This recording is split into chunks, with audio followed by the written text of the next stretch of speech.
नमस्कार, स्वागत है आपका हमारे इस डिजिटल प्लेटफॉर्म पर जिसका नाम है एडुग्राम क्लासेज। हम राजस्थान के उस एग्ज़ाम आने वाले एग्ज़ाम्स की तैयारी करा रहे हैं। वो एग्ज़ाम की तैयारी है जो फटाफट आपको रिवीजन करवाएगी। और फटाफट रिवीजन का मतलब होता है कि आप लोगों ने राजस्थान का जीके एकदम बिल्कुल पेट भर के पढ़ रखा होगा, लेकिन इस बात के लिए संदेह जरूर होगा, क्या मेरा वो जीके तैयार है, मैंने पेपर दे के देखा, क्या वो एक्चुअल में याद है या पेपर देख के ही आंसर मिलते हैं। तो आज का वीडियो आपके पास में राजस्थान के साथ में एक और सीरीज पहले वीडियो बना चुका हूँ। वो कल्चर को लेके था, देवी देवताओं को लेके था, मंदिरों को लेके था, बहुत सारे क्वेश्चन बनते हैं उस चीज़ों में आगे। अभी ये जो वीडियो बहुत अच्छा वीडियो, राजस्थान को पूरा का पूरा राजस्थान को पूरा कवर करेगा। इस वीडियो में रहेगा वो तमाम सारा कंटेंट जो अमूमन एग्जाम में आया करता है, और ये सारे जो हम सीरीज चला रहे हैं वो बहुत ही बेस्ट क्वेश्चंस को लगा के चला रहे हैं। तो समय को मुझे लगता है कि सदुपयोग किया जाए और फटाफट से एक काम करते हैं, इस रिवीजन को याद कर लिया जाए।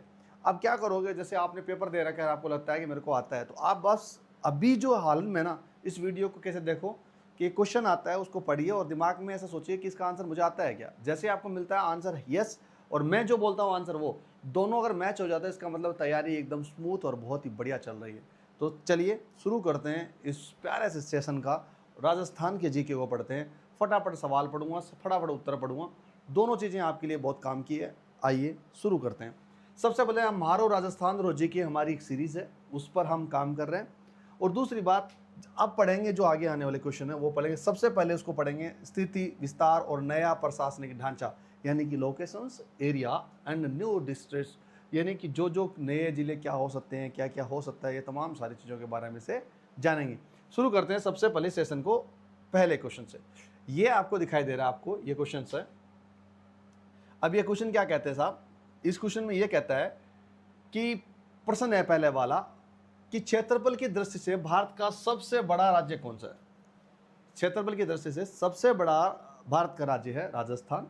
और राजस्थान 1 नवंबर 2000 को मध्य प्रदेश से छत्तीसगढ़ से अलग होने के बाद क्या हुआ, मध्य प्रदेश और छत्तीसगढ़ अलग अलग हुए, उसके बाद में क्या हुआ, राजस्थान सबसे नंबर 1 आ गया। दूसरा सवाल कहता है राजस्थान का कुल क्षेत्रफल कितना है, कि यानी कि जो इतना बड़े मैप का जो धनी है वो सबसे बड़ा है, तो उसका क्षेत्रफल भी होगा। उसका एरिया बोला जाता है 3,42,239 वर्ग किलोमीटर है। यदि मील में पूछा जाए तो आप उसका मील का भी उत्तर देना है, क्या, 1,32,139 वर्ग मील। ये कई बार सवाल होता है कि पहले ऊपर वाला सवाल तो हर बार पूछ रहे, ये वाला अगर मील में पूछ ले तो आपको गड़बड़ी हो जाती है, मील में नहीं पड़ा। तो आपका आंसर है 1,32,139 वर्ग मील। राजस्थान भारत के कुल क्षेत्रफल का कितना प्रतिशत भाग को घेरे हुए हैं। राजस्थान है वो कुल कितने प्रतिशत भाग को घेरे हुए हैं, 10.41%, यानी 10.41% है वो क्या कर रखा है, कुल भाग को उसने ले रखा है। राजस्थान की आकृति यानी शेप है उसकी कैसी है, उसका अगर बात करें, राजस्थान की जो आकृति है वो किस तरह मैप की अकॉर्डिंग, तो कहते हैं विषम कोणीय चतुर्भुज या पतंगाकार उसे बोला जाता है। और उसके बाद है, ये नाम है उसे सर्वप्रथम T.H. हेनले ने दिया था उसको। और ये विषम कोणीय चतुर्भुज है और पतंगाकार, इन दोनों में से आपका आता है आंसर, उसको कर देना। बढ़ते आगे, राजस्थान का सबसे उत्तरी गांव और सबसे दक्षिणी गांव कौन सा है, उत्तर साइड में और सबसे दक्षिण साइड में कौन सा है। तो उत्तरी गांव का नाम कोणा है जो श्री गंगानगर में पड़ता है, और दक्षिणी गांव का नाम है वो बोरकुंडा है जो बांसवाड़ा में जाके पड़ता है। इन दोनों को याद रखोगे, कोणा गांव इस उत्तरी साइड में पड़ेगा और दक्षिणी साइड में पड़ेगा कौन सा, बोरकुंडा। राजस्थान का सबसे पूर्वी गांव जिसका नाम सिलान या धौलपुर बोलते हैं, और सबसे पश्चिम गांव कौन सा है, बता क्या, ये पूर्वी गांव कौन सा है, सिलान है, कहाँ का, धौलपुर का। जो पश्चिम गांव है वो कौन सा होता है, कटरा गांव है जैसलमेर के। कौन सा गांव है, कटरा। कर्क रेखा जो 23 डिग्री और 23.5 डिग्री है कि उत्तरी अक्षांश के राजस्थान के किन जिलों पर होकर गुजरती है। कर्क रेखा है वो राजस्थान के 23.5 डिग्री पर गुजरती है, वो कहता है कौन से वाले जिलों से गुजरती है, बांसवाड़ा, डूंगरपुर, और बांसवाड़ा के बिल्कुल मध्य से और डूंगरपुर की दक्षिणी सीमा को छूती हुई निकलती है। कोई ये पूछ ले सबसे बीचों बीच किससे निकलती है, बांसवाड़ा से। कोई पूछ ले किसी की छूती हुई किसकी निकलती है, डूंगरपुर की। याद रहेगा। आगे बढ़ते हैं।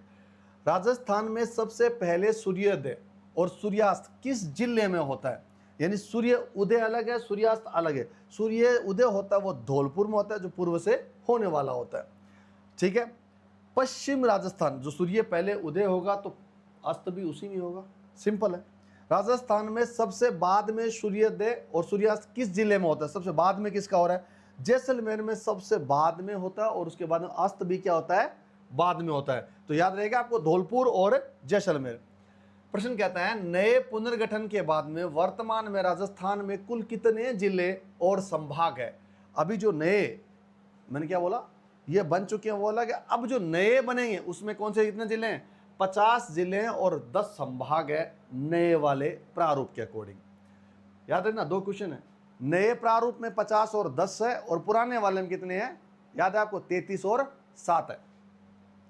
क्षेत्रफल की दृष्टि से राजस्थान का सबसे बड़ा और सबसे छोटा जिला कौन सा है? क्षेत्रफल की दृष्टि में सबसे बड़ा जिला जैसलमेर है, और सबसे छोटा जिला दूदू, जो नए जिले का गठन हुआ है इसके बाद में, जो नया जिला गठन होने के बाद दूदू आएगा, वो वाला है। राजस्थान का वह जिला कौन सा है जो पूरी तरह से अंतःस्थलीय, इसको बोलते हैं लैंड लॉक्ड है, और अब सबसे ज्यादा जिलों के साथ सीमा बनाता है? उसका नाम है जयपुर ग्रामीण, बोलते हैं उसको। कौन सा वाला? जयपुर के आजू बाजू में कई जिले बन चुके हैं, इस वजह से यह 10 जिलों के साथ सीमा का साझा करता है। कौन? जयपुर ग्रामीण। कौन सा वाला? जयपुर ग्रामीण। राजस्थान की कुल स्थलीय सीमा, टोटल लैंड बॉर्डर है, वो कितना है? 5,920 किलोमीटर है। 5,920 किलोमीटर। राजस्थान की अंतर्राष्ट्रीय सीमा पाकिस्तान के साथ लंबाई कितनी है और किस नाम से जाना जाता है? पाकिस्तान के जो नाम है, उस साइड में जो बॉर्डर है, उस लाइन को बोला जाता है रेड क्लिफ लाइन। कौन से बोलते हैं उसको? Red Cliff line. Red Cliff line है, उसको 1070 किलोमीटर की रेड क्लिफ लाइन है, और युद्ध हुआ था वो रेड क्लिफ लाइन पर ही हुआ था, बॉर्डर फिल्म भी वही बनी हुई है। अंतर्राष्ट्रीय सीमा, जिसको बोलते हैं रेड क्लिफ रेखा बोलते हैं, पर स्थित राजस्थान के जिले कौन कौन से हैं? तो उत्तर आता है श्री गंगानगर, अनूपगढ़, बीकानेर, जैसलमेर, बाड़मेर। जो नए गठन के बाद में अनूपगढ़ भी इसमें शामिल आ जाता है। सवाल जब ये पूछा जाएगा तो आपको ऐसा पूछा जाएगा इनमें से कौन सा नहीं है, तो ये तो 3 दे दिया जाएगा, चौथा एक ऐसा आएगा जिसका नाम नहीं होगा, उस पर टिक आएगा। करेक्ट। राजस्थान की अंतरराज्यीय सीमा, जिसको इंटर स्टेट बॉर्डर की कुल लंबाई कितनी है? 4,850 वर्ग किलोमीटर, यानी 5,920 से अगर आप हटाओगे अंतर्राष्ट्रीय सीमा वाली, बची हुई कितनी बचती है? 4,850 किलोमीटर। राजस्थान के साथ भारत के कितने राज्यों की सीमा लगती है? राजस्थान के साथ भारत के कितने स्टेट यानी कितने राज्यों की सबसे ज़्यादा सीमा लगती है? 5। किस किस की साहब? पंजाब की, हरियाणा की, उत्तर प्रदेश की, मध्य प्रदेश की और गुजरात की। राजस्थान के साथ सबसे लंबी और सबसे छोटी अंतर्राज्यीय सीमा बनने वाला राज्य कौन सा है? यानी सबसे लंबी कौन सा बनाता है अंतर्राज्यीय सीमा, और सबसे छोटी कौन सा बनाता है? तो सवाल आता है, सबसे लंबी सीमा है मध्य प्रदेश की, जो 1600 किलोमीटर की है। सबसे छोटी सीमा बनाता है पंजाब की, जो 89 यानी 89 किलोमीटर है। राजस्थान का कौन सा जिला मध्य प्रदेश के साथ 2 बार अंतर्राज्यीय सीमा बनाता है? कौन सा ऐसा जिला है जो अंतर्राज्यीय सीमा 2 बार बनाता है? कौन सा वाला है? कोटा। कौन करता है? मध्य प्रदेश। साथ में क्या? कोटा, क्योंकि चंबल नदी कहां से आती है? मध्य प्रदेश से, तो उसमें याद रखना आगे। राजस्थान के किस जिले को 100 द्वीपों का शहर का, सिटी ऑफ द 100 आइसलैंड्स कहा जाता है? बांसवाड़ा। बहुत ही सुंदर जगह है, कभी आप जाना होगा तो ये जो 100 जगह वाली बताया ना, द्वीपों वाली जगह, इतनी सुंदर है कि आप देखते रह जाओगे। उसको बोलते हैं बांसवाड़ा, उस जगह का नाम है। आगे बढ़ते हैं। अब जो सवाल होंगे हमारे, वो होंगे भौतिक स्वरूप और पर्वत श्रृंखलाएं, यानी फिजिकल फीचर्स एंड माउंटेन्स के बारे में बात होगी। ये इसका टॉपिक बदल चुका है। आइए इसको पढ़ते हैं। प्रश्न कहता है साहब, भूवैज्ञानिक संरचना के अनुसार राजस्थान के भौतिक प्रदेश किन प्राचीन भूभागों के अवशेष हैं? ठीक है, भूवैज्ञानिक है ना, जियोलॉजिकल। अरावली कहता है, अरावली और हाड़ौती का पठार गोंडवाना लैंड को अवशेष हैं, जबकि थार मरुस्थल और मैदानी भाग 33 सागर के अवसर। वो पहले की बात कर रहा है, उससे वो कनेक्ट करके कहता है कौन कौन से अवशेष मिलते हैं। तो सबसे पहला कौन सा? अरावली और हाड़ौती को जो पठार है उसको गोंडवाना लैंड कहते हैं, उसके अवशेष को कहते हैं। जबकि थार मरुस्थल है वो मैदानी भागों के लिए 33 सागर के अवशेष मिलता है। राजस्थान का मुख्य रूप से कितने भौतिक विभागों में बांटा गया है? 4 विभागों में बांटा गया है साहब। पश्चिम मरुस्थलीय प्रदेश, अरावली पर्वतीय प्रदेश, पूर्वी मैदान भाग और दक्षिणी पठारी भाग, उसको यानी कि उसको हाड़ौती बोलते हैं। इन 4 भागों में बांटा गया है। क्लियर है? कोई डाउट? बिल्कुल नहीं होगा, उम्मीद करता हूं। बढ़ते हैं आगे। विश्व की सबसे प्राचीन वलित पर्वतमाला, जिसको एंशिएंट फोल्ड माउंटेन रेंज कहते हैं, कौन सी है? तो उसका बोला जाता है अरावली पर्वतमाला। क्या बोला जाता है उसको? अरावली पर्वतमाला। अरावली पर्वतमाला का अरावली पर्वतमाला की कुल लंबाई कितनी है और कहां से और कहां तक विस्तृत है, ये बताइए। तो सवाल आया, कुल लंबाई है 692 किलोमीटर है, जो पालनपुर गुजरात से लेके दिल्ली तक जाती है, और दिल्ली में भी कहां तक है उसको आगे जाके बोलते हैं। और वहां से जब जाओगे जेएनयू होते हुए जाओगे तो वो किसकी आती? अरावली पर्वत श्रृंखला का ही भाग आता है। आगे बढ़ते हैं। अरावली पर्वतमाला का राजस्थान में कुल लंबाई कितनी है साहब? तो सवाल का उत्तर होता है 550 किलोमीटर। इसको खेड़ बर्मा सिरोही से खेतड़ी नीम का थाना तक ये कुल पूरी लंबाई है वो कितनी है? उस अरावली पर्वत श्रृंखला का 80% भाग है। कितना है? 80%। ठीक है, आगे बढ़ते हैं। अरावली पर्वतमाला की सबसे ऊंची चोटी कौन सी है और इसकी ऊंचाई कितनी है? तो मैंने आपको पहले उस वाली क्लास में भी बताया था। इसका है गुरु शिखर यानी सिरोही के अंदर है, 1722 मीटर है। अगर कोई फीट में पूछ ले आपसे तो उत्तर देना 5650 फीट है। राइट? कोई दिक्कत? Good job. कहता है 27 में, कर्नल जेम्स टोड ने गुरु शिखर को क्या नाम दिया था? तो उन्होंने कर्नल टोड, ये सवाल बहुत इंपॉर्टेंट है, संतों का शिखर कहा। वहां पर क्या बोला उसको? संतों का शिखर कहा। अरावली पर्वतमाला की दूसरी सबसे ऊंची चोटाई कौन सी है? ऊंची चोटी कौन सी है? उसका नाम है शेर। इसकी ऊंचाई 1597 मीटर है, और इसको ये भी कहां पर है? सिरोही में है। कहां पर है? जहां गुरु शिखर है वहीं क्या है ये? शेर वहीं पर ही है। क्वेश्चन कहता है, उड़िया का पठार, जो राजस्थान का सबसे ऊंचा पठार है, किस जिले में स्थित है? उड़िया का पठार। तो उत्तर आता है सिरोही का है। ऊंचाई क्या है भाई साहब? 1360 मीटर का है। कुंभलगढ़ और गोगुंदा का मध्य स्थित पठार को किस नाम से जाना जाता है? कुंभलगढ़ है और दूसरा क्या है? गोगुंदा के बीच का जो पठार है उसको किस नाम से जाना जाता है? उसका बोराट का पठार बोलते हैं, उसको अंग्रेजी में बोलते हैं बोराट्स प्लेट्यू। आगे बढ़ते हैं। थार का मरुस्थल राजस्थान के कुल कितने प्रतिशत भूभाग में फैला हुआ है? जो थार का मरुस्थल है वो कितने भूभाग में फैला हुआ है?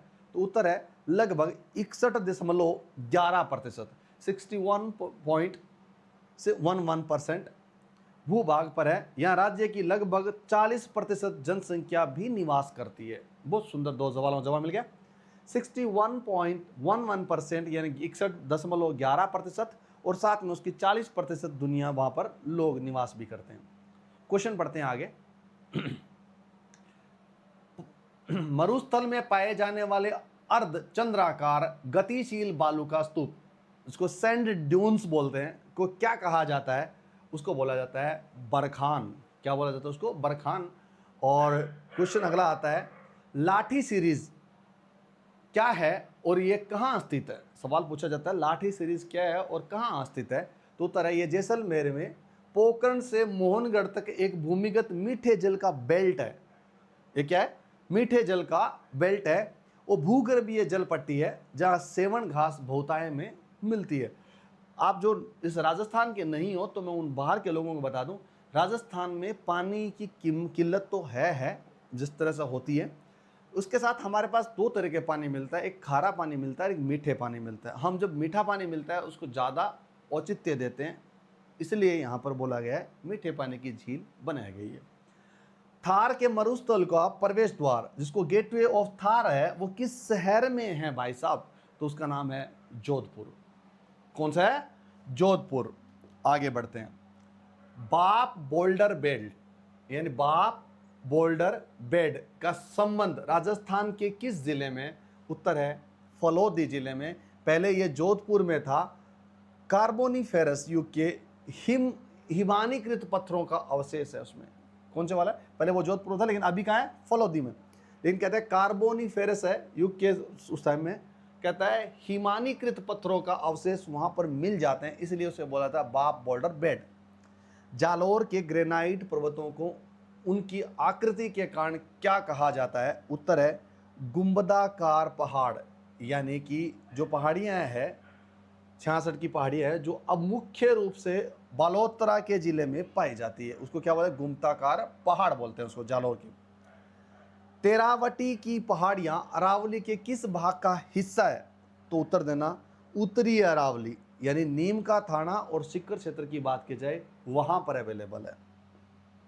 क्वेश्चन अगला कहता है बूंदी और सवाई माधोपुर की पहाड़ियों के बीच से गुजरने वाले भ्रंश को भूगोल में क्या कहा जाता है? तो उत्तर आता है महान सीमा भ्रंश, द ग्रेट बाउंड्री फॉल्ट। अगला क्वेश्चन है राजस्थान के किस भौतिक प्रदेश को अन्न का कटोरा कहा जाता है? तो उत्तर आता है पूर्वी मैदानों को कहा जाता है। अगला बढ़ते हैं, छप्पन का मैदान राजस्थान के किस भाग में स्थित है? तो उत्तर आता है दक्षिण भाग में है, जहां पर प्रतापगढ़ बांसवाड़ा के बीच माही नदी का 56 गांवों का नालों का एक समूह है, उसी को बोला जाता है छप्पन का मैदान। आगे बढ़ते हैं, अब नया टॉपिक स्टार्ट होगा इसके बाद का। क्या कहता है अपवाह तंत्र, नदियां और झीलें जिसको ड्रेनेज सिस्टम बोलते हैं, उस ड्रेनेज सिस्टम के अलावा रिवर्स एंड लेक्स कहाँ कहाँ है, ये एक पॉइंट अच्छा है, उसको भी पढ़ते हैं। आओ साथ आ जाओ। राजस्थान के अपवाह तंत्र के कितने भागों में बांटा गया है? तो उत्तर आता है 3 भागों में है साहब। पहला है आंतरिक प्रवाह जो नीचे जाता है, अरब सागर से गिरने वाली नदियां और बंगाल की खाड़ी में गिरने वाली नदियां, 3 भागों में बांट दिया गया है। राजस्थान के एकमात्र 12 मासी, ठीक है, पेरेनियल नदी कौन सी है? जिसको पेरेनियल कौन सी होती है? 12 मासी, जो हमेशा 12 महीने तक बहती रहती है। उत्तर है चंबल नदी। इसे क्या बोलते हैं, चरमणती या फिर कामधेनु भी कहा जाता है बहुत, और इसको सबसे लंबी नदियों का नाम भी दिया जाता है। राइट। चंबल नदी का उद्गम कहाँ से होता है और ये राजस्थान में कहाँ से प्रवेश करती है? उत्तर आता है उद्गम है वो जानापाव की पहाड़ियों से, यानी कि मध्य प्रदेश से होता है, और जाता का राजस्थान में प्रवेश है उसका चोरसीगढ़, यानी चित्तौड़गढ़ के वहां पर, उसको क्या है चोरसीगढ़ नाम जगह है, वहां पर क्या करती है, प्रवेश करती है। राजस्थान का सबसे ऊंचा जलप्रपात, इसको वाटरफॉल बोलते हैं, कौन सा है और किस नदी पर है? तो उत्तर आता है चुलिया जलप्रपात बोलते हैं, 18 मीटर का ऊंचा है, चंबल नदी पर चित्तौड़गढ़ में बना हुआ है। याद रहेगा आपको, 18 मीटर ऊपर से है और चंबल नदी है, और किसका? चित्तौड़गढ़ में। पूर्णतः राजस्थान में बहने वाली सबसे लंबी नदी कौन सी है? तो उत्तर आता है बनास नदी है साहब। इसे वन की आशा भी कहा जाता है और लंबाई उसकी है 512 किलोमीटर। किसकी? बनास नदी की। बनास, बेडच और मेनाल नदियां मिलकर कहां पर त्रिवेणी संगम बनाती है? बहुत सुंदर उत्तर है, सवाल है। उत्तर है उसका बिगोद, जो भीलवाड़ा में पड़ता है, वहां उसका उत्तर मिल जाता है। कर्क रेखा को 2 बार पार करने वाली भारत की एकमात्र नदी कौन सी है? उत्तर आता है माही नदी। कौन सी वाली नदी है? माही नदी है। यह दक्षिण में प्रवेश करके वापस दक्षिण की ओर मुड़ जाती है और उसे अंग्रेजी में यू शेप बोलते हैं, यू आकृति बोलते हैं। किस नदी को बागड़ की गंगा या कांठल की गंगा कहा जाता है? उत्तर है इसी नदी को बोला जाता है जिसका यू शेप ले लेते हैं, माही नदी को। प्रसिद्ध बाणेश्वर धाम डूंगरपुर में किन 3 नदियों का पवित्र त्रिवेणी संगम होता है? सोम, माही और जाखम। इसका सवाल उल्टा भी हो सकता है क्या? सोम, माही और जाखम के द्वारा त्रिवेणी संगम कहाँ होता है? तो बेणेश्वर धाम में। इसका उत्तर यह भी देना होगा। सवाल बढ़ता है आगे, राजस्थान की किस नदी को रुंडित नदी, यानी जो आर्थ रिवर है या अर्जुन की गंगा कहा जाता है? उसे बाण गंगा नदी बोलते हैं। उद्गम है बैराट की पहाड़ियां जयपुर के अंदर है। याद रहेगा आपको।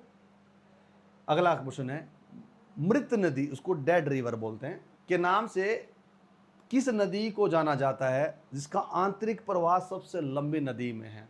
उत्तर आता है घग्गर नदी में। और प्राचीन सरस्वती नदी का अवशेष भी मिलते हैं। वो कहाँ है? इस गंगानगर साइड में आप जाके देखोगे तो नीचे कहते हैं कि आंतरिक प्रवाह में बहती है। ये सवाल कई बार कई एग्जाम में पूछा गया है। राजस्थान के वे कौन से 2 जिले हैं जहाँ कोई भी नदी नहीं बहती? वो कोई गरीब और नहीं, वो हम ही हैं। एक नाम है बीकानेर और दूसरा नाम है चूरू। 2 जिले ऐसे हैं जहाँ कोई नदी नहीं बहती। आगे बढ़ते हैं। लूणी नदी का पानी कहाँ तक मीठा रहता है और उसके बाद खारा हो जाता है? मैंने कहा ना, हम राजस्थान के लोगों बस यही है, पानी की तो किल्लत है लेकिन हम खारे पानी और मीठे पानी के लिए भी लड़ते रहते हैं।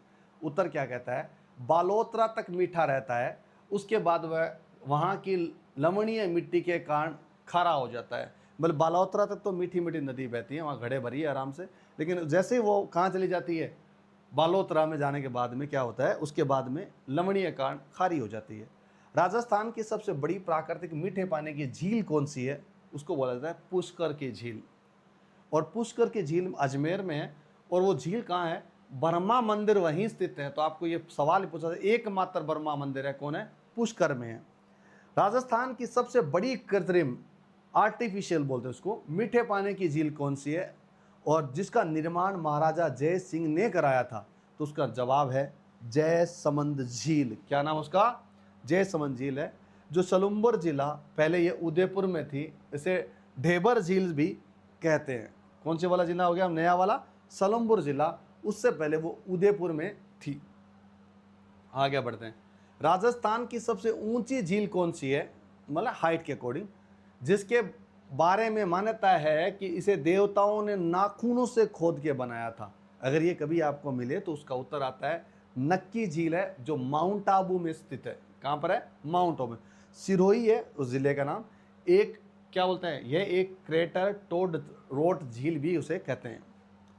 ठीक है। भारत की सबसे बड़ी अंतःस्थलीय खारे पानी की झील यानी साल्ट लेक कौन सा है, जो राजस्थान में है? सांबर झील उसका उत्तर है। जयपुर, दीदवाना, कुचामन, उसको दीदवाना नहीं बोलते, डीडवाना बोलते हैं उसको। सांबर झील जयपुर, डीडवाना, कुचामन, अजमेर की सीमाओं पर है। ये देश का कुल नमक उत्पादन का 8.7% उसको तैयार करता है, सांबर झील। किस झील के नमक में सोडियम क्लोराइड की मात्रा सबसे अधिक यानी 98% है और जिसमें यहाँ का नमक सर्वश्रेष्ठ माना जाता है? पचभद्रा झील यानी बालोतरा की झील है, उसमें सबसे ज्यादा माना जाता है, उसका 98% उसका क्या है? नमक है। प्रश्न कहता है अगला, जग मंदिर और जग निवास महल किस झील के बीच स्थित है? तो उत्तर है पिछोला झील, उदयपुर में है, वहां पर है। प्रश्न कहता है आगे, सर थॉमस रो ने जहांगीर से किस झील के किनारे में बने मैगजीन किले में मुलाकात की थी? उत्तर है आना सागर झील, जो अजमेर के पास में है। आगे बढ़ते हैं, टॉपिक बदलता है, कहानी में फिर से एक नया लाते हैं। क्या? जलवायु, मिट्टी और कृषि यानी क्लाइमेट है, सोल है और एग्रीकल्चर है, इस पर बात कर लेते हैं। प्रश्न कहता है, राजस्थान में सर्दियों में होने वाली वर्षा को क्या कहा जाता है और किसके द्वारा होती है? उत्तर है मावठ बोलते हैं उसको। ये भूमध्य सागर से चक्रवातों से, पश्चिम के विक्षोभ से यानी वेस्टर्न जो डिस्टर्बेंस है उसके कारण से होती है। और रबी की फसल विशेषकर गेहूं के लिए गोल्डन ड्रॉप्स बोलते हैं उसको। यानी कि मावठ का अगर बरसात हो जाए तो ये बहुत ही कमाल हो जाए, किसी को चने अच्छे हो जाते हैं, किसी को गेहूं अच्छे हो जाते हैं। राजस्थान में ग्रीष्म ऋतु में चलने वाली अत्यंत गर्म और धूल भरी हवाओं को क्या कहते हैं? हम उसे लू कहते हैं साहब। और लू का मतलब होता है इतनी गर्म हवा चलती है कि आपकी खाल जल जाती है। राजस्थान का सबसे आर्द्र यानी जो वेटेस्ट जिला है, सबसे आर्द्र जिला कौन सा है? सबसे आर्द्र जिला है यानी वेटेस्ट जिला है झालावाड़। सबसे आर्द्र स्थान है माउंट आबू। ठीक है, जिला कौन सा है? झालावाड़, और स्थान कौन सा है? माउंट आबू। राजस्थान का सबसे शुष्क यानी जो ड्राइएस्ट स्थान कौन सा होता है? फलोदी नाम का है, वहां सबसे शुष्क है फलोदी में। राजस्थान में सर्वाधिक आंधियां किस जिले में चलती है? तो उत्तर है श्री गंगानगर में चलती है। औसतन 27 दिन चलती है, यानी कि 30 दिनों में से कितने दिन चलती है? 27 दिन। कोपेन के जलवायु वर्गीकरण के अनुसार BWHW का क्या मतलब है? शुष्क उष्ण कटिबंधीय मरुस्थलीय जलवायु, जैसे जैसलमेर और बीकानेर, उसको बोलते हैं BW और SW। हाड़ौती के पठार में मुख्य रूप से किस प्रकार की मिट्टी पाई जाती है जो कपास की खेती के लिए सर्वोत्तम है? काली मिट्टी बोलते हैं उसको, वेटी सोल बोलते हैं उसको, उसको रेगूर मिट्टी भी बोलते हैं उसको, याद रखना इस बात को। हाड़ौती क्षेत्र में कौन सा है? काली मिट्टी, उसको रेगूर मिट्टी बोलते हैं। मरुस्थलीय क्षेत्र में पाई जाने वाली रेतीली मिट्टी को वैज्ञानिक भाषा में क्या कहा जाता है? उसे बोलते हैं एरिडोसोल्स। एरिडोसोल्स या फिर एंटीसोल्स बोलते हैं उसको, राइट। मिट्टी के क्षण सॉइल जो इरोजन है को रोकने के लिए राजस्थान में कौन सी नदी सर्वाधिक कुख्यात है? चंबल नदी है, उस मिट्टी को रोकने के लिए काम करती है। अवन नालिका अपर्दन और कंदरास और बीहड़ के लिए प्रसिद्ध है। शेम की समस्या, शेम आती है ना ऐसे, है ना, वाटर लॉगिंग बोलते हैं उसको, में राजस्थान का कौन सा क्षेत्र सबसे ज़्यादा प्रभावित है? हनुमानगढ़ और श्री गंगानगर है। क्यों है साहब? इससे इंदिरा गांधी नहर क्षेत्र है, विशेषकर बड़पोल गांव में, और उसके साथ साथ एक नीचे से नदी भी बहती है, इसलिए घरों में क्या आ जाती है? सेम आती है, और यानी कि पानी ऊपर घरों में चढ़ना शुरू हो जाता है, किसमें? दीवार, ताकि वो खराब हो जाती है उससे। राजस्थान का नागपुर किसे कहा जाता है? जहाँ झालावाड़ को बोला जाता है, जहाँ किन्नू और संतरे होते हैं। संतरों का उत्पादन सबसे ज़्यादा कहाँ होता है? झालावाड़ में कहते हैं, इसीलिए उसे नागपुर कहते हैं। पर बाजरा का उत्पादन और क्षेत्रफल से राजस्थान का भारत में कौन सा नाम है? प्रथम स्थान है बाजरे में। हम राजस्थान वाले सबसे ज़्यादा बाजरा उत्पादन हम ही करते हैं। अगला पढ़ते हैं। केंद्रीय शुष्क क्षेत्र अनुसंधान राजस्थान संस्थान काजरी कहाँ स्थित है? जोधपुर में, जिसकी स्थापना 1959 में हुई थी। शुष्क वन अनुसंधान संस्थान, जिसको आफरी, है ना, बोलते हैं, कहाँ स्थित है? जोधपुर में है। कौन सी? आफरी। प्रश्न अगला है। राष्ट्रीय सरसों अनुसंधान केंद्र नेशनल मस्टर्ड रिसर्च सेंटर कहाँ स्थित है? शेवर भरतपुर में है।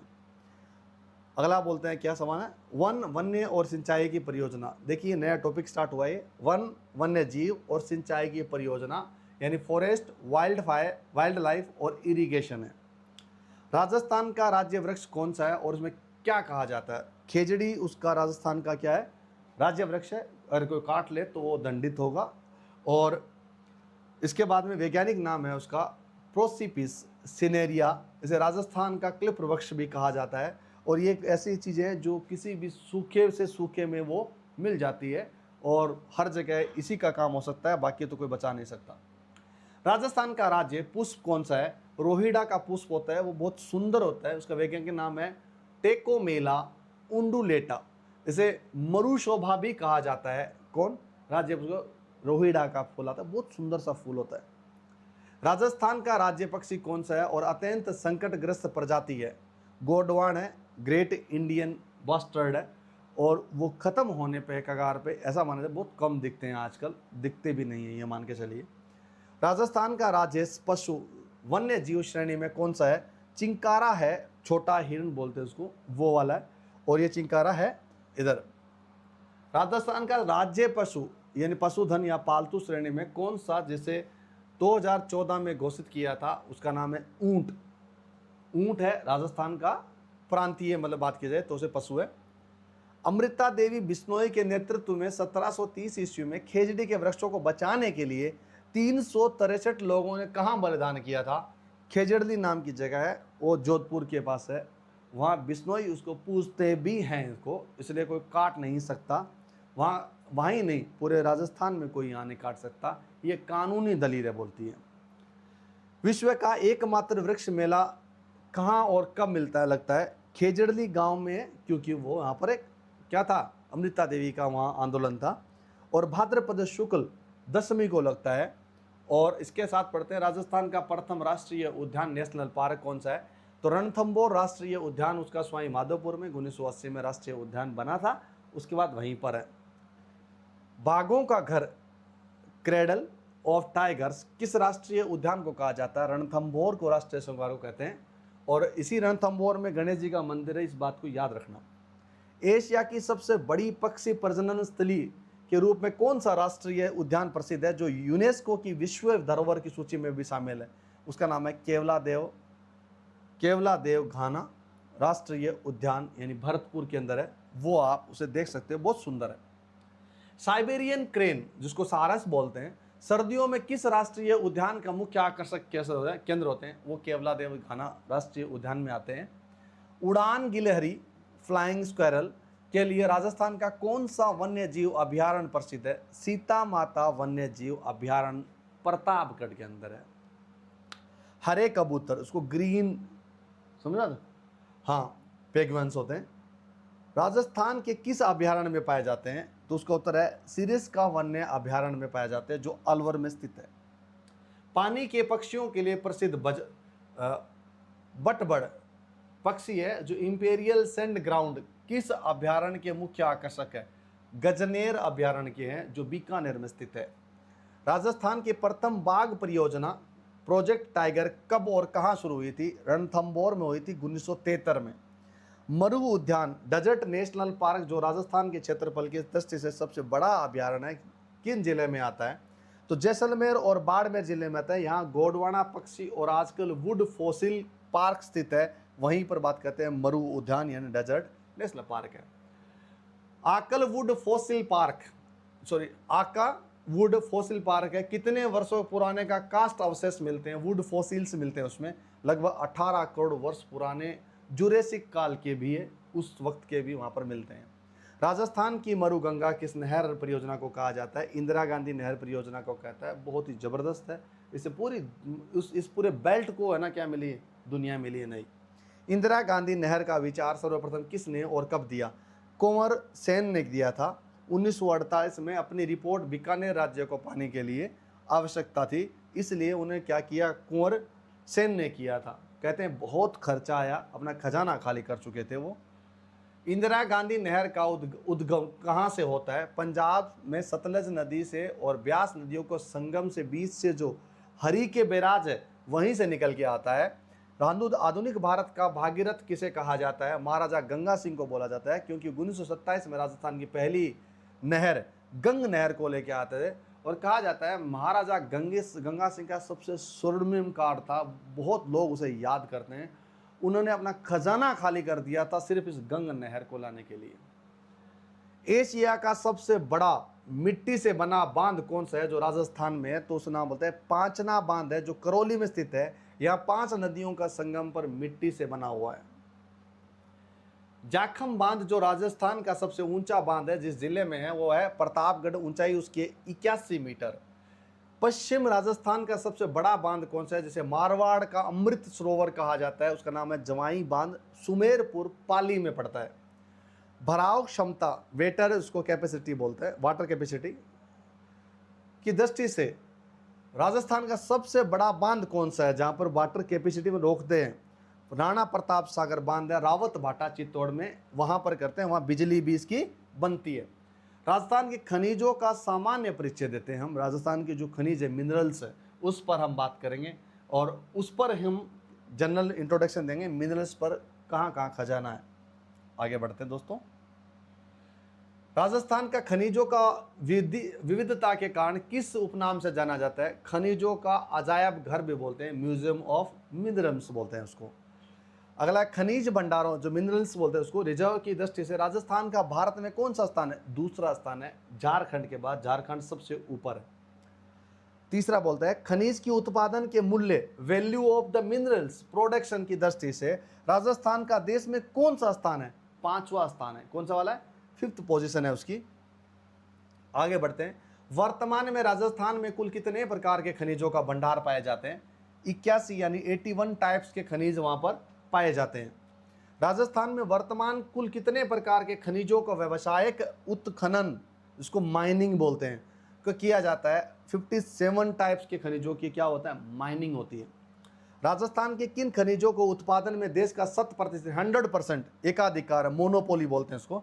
तो बोलते हैं वोलास्टोनाइड और जस्पर, जस्ता सांदर और ग्रेनेड में भी लगभग एकाधिकार है भारत का, तो उसका नाम है वालास्टोनाइट।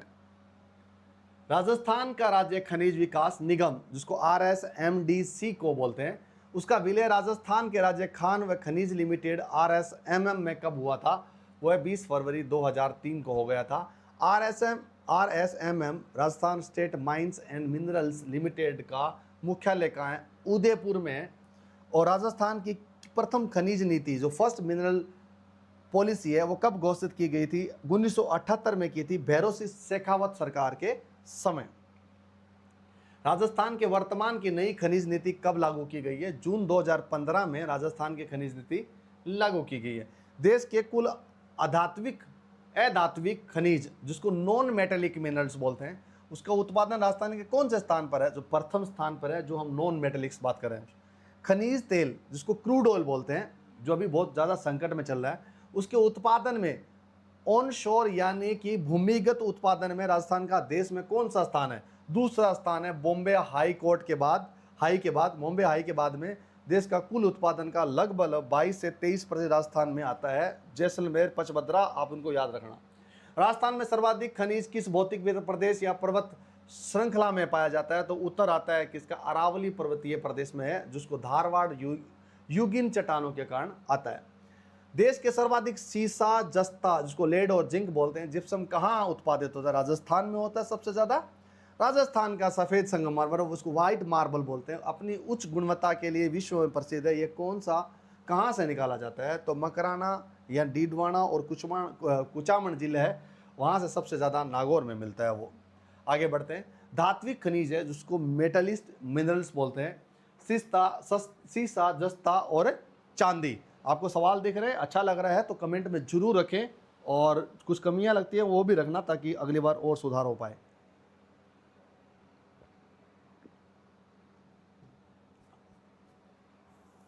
खैर चलिए, धात्विक खनिज इसको बोलते हैं मेटेलिक मिनरल्स, सीसा, जस्ता और चांदी, लेड, जिंक और सिल्वर। सीसा और जस्ता हमेशा एक साथ संयुक्त रूप से मिलते हैं।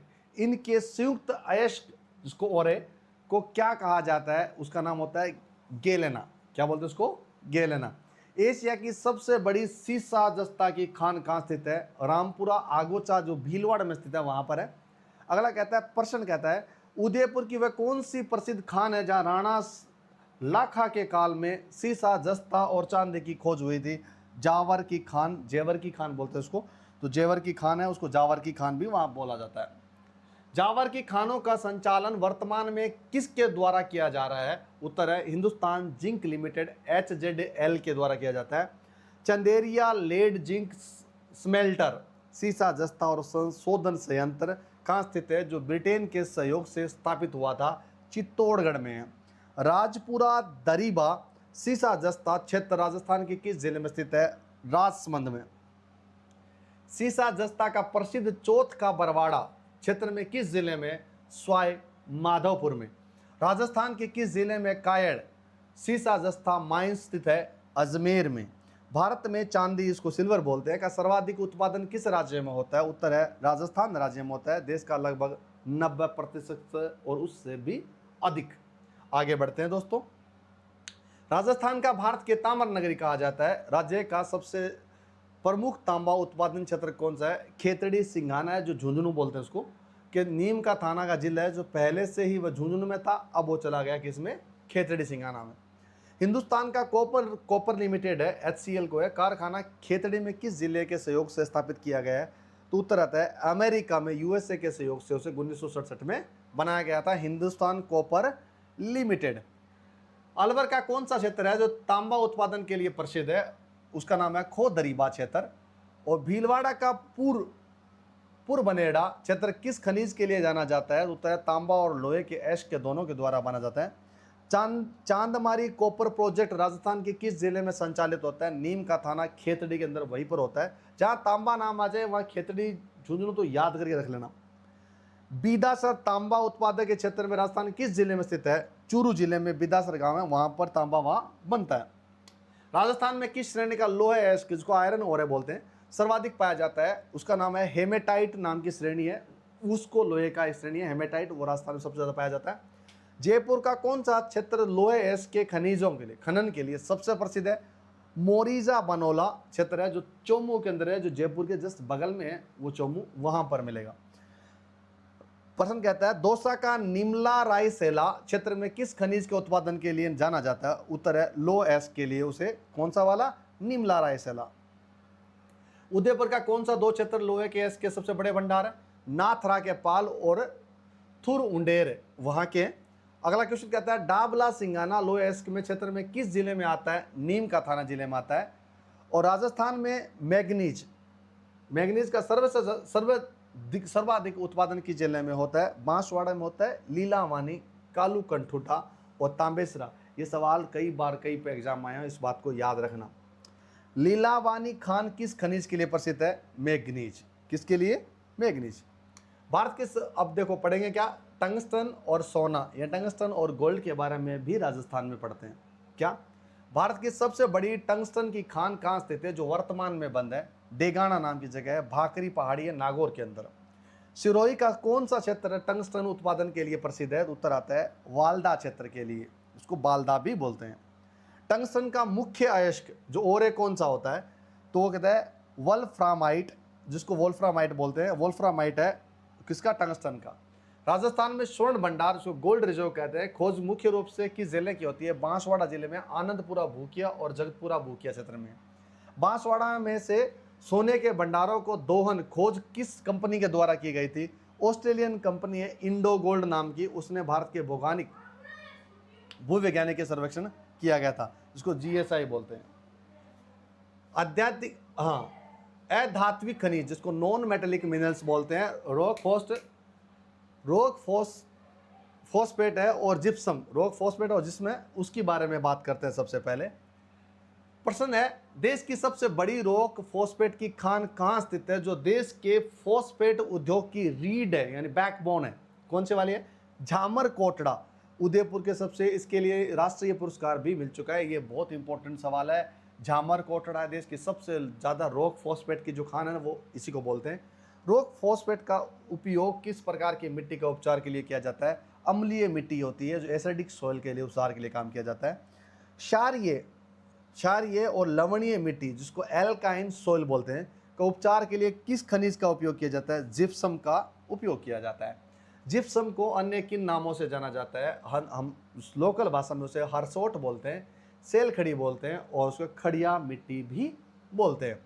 राजस्थान में जिप्सम का सर्वाधिक उत्पादन किस क्षेत्र में होता है? तो उत्तर है बीकानेर और नागौर बेल्ट में होता है। बीकानेर का जामसर है सबसे उत्पादन का बड़ा केंद्र है, और उत्तर है उसका बीकानेर और नागौर। नागौर का भदवासी क्षेत्र किस खनिज के लिए प्रसिद्ध है? जिप्सम के लिए ही प्रसिद्ध है। राजस्थान की अभ्रक नगरी जिसको मीका सिटी बोलते हैं, किसे कहा जाता है? माइका सिटी या मीका सिटी बोलते हैं उसको, भीलवाड़ा में कहा जाता है। अभ्रक की ईंटें बनाने का उद्योग राजस्थान में कहाँ स्थित है? भीलवाड़ा के अंदर ये चीज है। हल्के गुलाबी या सफेद रंग के उच्च श्रेणी के अभ्रक के क्यों कहा जाता है? क्योंकि रूबी अभ्रक है उसको बोला जाता है। रूबी का कलर हल्का और कैसा होता है? थोड़ा पिंक होता है, इसलिए उसको रूबी माइका बोलते हैं। वोलास्टोनाइड के उत्पादन में राजस्थान को किस देश को कितना प्रतिशत हिस्सा है? 100%। जो हमारे यहाँ वो जो वोलास्टोनाइड है उससे 100% भारत की तरफ राजस्थान देता है, और मुख्य रूप से सिरोही के खिला क्षेत्र में और अजमेर में ये पाया जाता है। विश्व के प्रसिद्ध ताजमहल के निर्माण में मकराना किस, अगला क्या कहते हैं, संगमरमर, ग्रेनाइट और चूने के पत्थर पर बात करते हैं, इसको मार्बल, ग्रेनाइट और लाइमस्टोन बोलते हैं। उस लाइमस्टोन के इन तीनों चीज़ों के बारे में पढ़ते हैं। विश्व के प्रसिद्ध ताजमहल के निर्माण में मकराना किस प्रकार का संगमरमर का उपयोग हुआ है? उसका नाम है कैल्स्टिक संगमरमर। और राजस्थान की मार्बल की मंडी के रूप में कौन सा शहर विश्व में प्रसिद्ध है? किशनगढ़ की मंडी है, वो बहुत सबसे ज़्यादा मार्बल कहीं मिलता है तो किशनगढ़ की मंडी से मिलता है। राजस्थान में हरा संगमरमर जिसको ग्रीन मार्बल कहते हैं कहाँ से निकाला जाता है? तो बोला ऋषभ देव के वहाँ पर पहाड़ी है, वहाँ से निकाला जाता है जो उदयपुर में स्थित है।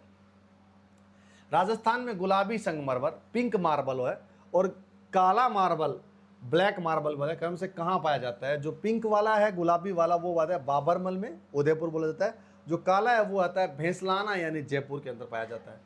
पीला संगमरमर, येलो मार्बल है, वो राजस्थान के किस जिले में पाया जाता है? जैसलमेर में पाया जाता है। राजस्थान का ग्रेनाइट सिटी किसे कहा जाता है? जालोर को ग्रेनाइट सिटी कहा, सबसे ज़्यादा सर्वाधिक जालोर में होता है। सीमेंट उद्योग के लिए सबसे महत्वपूर्ण कच्चा माल चूना पत्थर जिसको लाइमस्टोन बोलते हैं, राजस्थान के किस जिले में सर्वाधिक उत्पादित होता है? चित्तौड़गढ़ में। स्टील ग्रेड चूना पत्थर है ना, स्टील ग्रेड लाइमस्टोन है, वो विशाल भंडार राजस्थान में किस जिले में होता है? तो उसका नाम है सानू क्षेत्र यानी जैसलमेर में। जिसका सोनू क्षेत्र बोले, सोनू या सानू बोलते हैं उसको, जैसलमेर के क्यों प्रसिद्ध है? क्योंकि वहाँ चूना पत्थर के उच्च श्रेणी में स्टील ग्रेड के भंडार पाए जाते हैं। ठीक है, आगे बढ़ते हैं भाई साहब। घिया पत्थर अन्य अधात्विक खनिज है जो अदर नॉन मेटेलिक है, उस पर भी बात कर लेते हैं। क्या घिया पत्थर है ना, सोपस्टोन इसको टाक बोलते हैं, कि उत्पादन में राजस्थान के भारत में कौन सा स्थान है? प्रथम स्थान है, जो उदयपुर के देवपुरा क्षेत्र में वहां पर पाए जाते हैं। गार्नेट यानी तांबड़ा या रक्तमणि का सर्वाधिक उत्पादन राजस्थान के किस जिले में पाया जाता है? टोंक जिले में पाया जाता है, राजमहल और कल्याणपुर क्षेत्र में। जैस्पर खनिज का उत्पादन पूरे भारत में केवल कहाँ पाया जाता है? राजस्थान में पाया जाता है, मुख्य रूप से ये जोधपुर में मिलता है। पन्ना जिसको बोलते हैं एमरल्ड को हरी अग्नि भी कहा जाता है। राजस्थान में इसकी ग्रीन मार्बल की बेल्ट कहा जाता है। कहाँ ये स्थित है? देवगढ़ राजसमंद में ये मिला जाता है और उसको काल गुमान उदयपुर में जगह वहाँ पर है। राजस्थान में फ्लोर्स पर या फिर फ्लोराइट का सर्वाधिक उत्पादन कहाँ होता है? मांडो की पाल यानी डूंगरपुर में होता है। और एस्बेस्टोस का सर्वाधिक उत्पादन राजस्थान के किस जिले में होता है? उत्तर उदयपुर जिले में होता है, ऋषभदेव और सलुम्बुर क्षेत्र में। आगे बढ़ते हैं। आगे बेंटोनाइट मिट्टी के भंडार मुख्य रूप से राजस्थान में किस जिले में पाए जाते हैं? बाड़मेर, हाथी की ढाणी है, गिर है, वहां पर पाए जाते हैं। चीनी मिट्टी यानी चाइना क्ले बोलते हैं उसको, के लिए प्रसिद्ध खारी चारण के क्षेत्र में जिले में है, तो उत्तर है बीकानेर जिले में है। प्रश्न कहता है फायर क्ले के उत्पादन में राजस्थान का प्रमुख जिला कौन सा है? बीकानेर बोला जाता है उसको। ये ऊर्जा, खनिज, कोयला, तेल और गैस, उसमें बात की जाता है एनर्जी, मिनरल्स और कोयला। मुझे लगता है ये वीडियो आपको ठीक लग रहा होगा। ये काम के वीडियो है दोस्तों, ये एग्जाम के पॉइंट ऑफ व्यू से बहुत शानदार है। एक एक चीज़ें हैं जो आप कई क्लासों में मिल के पढ़ते हो, आज आपको एक ही क्लास में सारा चीज़ मिल जाएगा। सिर्फ सुनना है, देखना है, याद करना। मैं यकीन के साथ कहता हूँ जब आप पेपर करोगे तो एज इट इज़ आपको ये क्लास दिखेगी और आप उसका आंसर लगाते जाओगे। आइए पढ़ते हैं इसको। राजस्थान में किस श्रेणी को कोयला सर्वाधिक पाया जाता है? उसका नाम है लिग्नाइट श्रेणी का है, उसमें भूरा कोयला भी कहा जाता है, ये सबसे ज़्यादा पाया जाता है। राजस्थान में लिग्नाइट कोयले को सबसे बड़ा और प्रसिद्ध भंडार क्षेत्र कहाँ है? पलाना जिला है, पलाना है बीकानेर के अंदर, वहाँ पर मिलता है। बाड़मेर का कौन सा क्षेत्र है जो लिग्नाइट आधारित बिजली घर या थर्मल पावर प्लांट के लिए भी प्रसिद्ध है? उसका नाम है कपूरडी और जालिपा क्षेत्र है। और है बरसिंगसर लिग्नाइट परियोजना राजस्थान के किस जिले में स्थित है? उत्तर है बीकानेर। यहाँ नेवली लिग्नाइट और कॉरपोरेशन द्वारा बिजली घर भी संचालित किए जाते हैं। माता सुख और कसनाऊ लिग्नाइट क्षेत्र किस जिले में स्थित है? उत्तर है नागौर जिले में। राजस्थान का पहला लिग्ड ग्रेनाइट है वो आधारित पावर प्लांट कहाँ पर स्थापित किया जाता है? उसका नाम है गिराल बाड़मेर। देखिए ये जो क्वेश्चन चल रहे हैं फटाफट आपके याद करें, रिकॉल के लिए हैं। कभी हम उसको डिटेल में पढ़ेंगे, एक एक चीज़ों को एक्सप्लेन करेंगे, वो अलग से पढ़ेंगे, लेकिन अभी बहरहाल जो पढ़ रहे हैं हम रिकॉल कर रहे हैं। आइए जुड़े रहिए। पेट्रोलियम प्राकृतिक गैस हमारे पास है और राजस्थान में पेट्रोलियम उत्पादन क्षेत्र में कुल कितने हाइड्रोकार्बन बेसिन फैला हुआ है?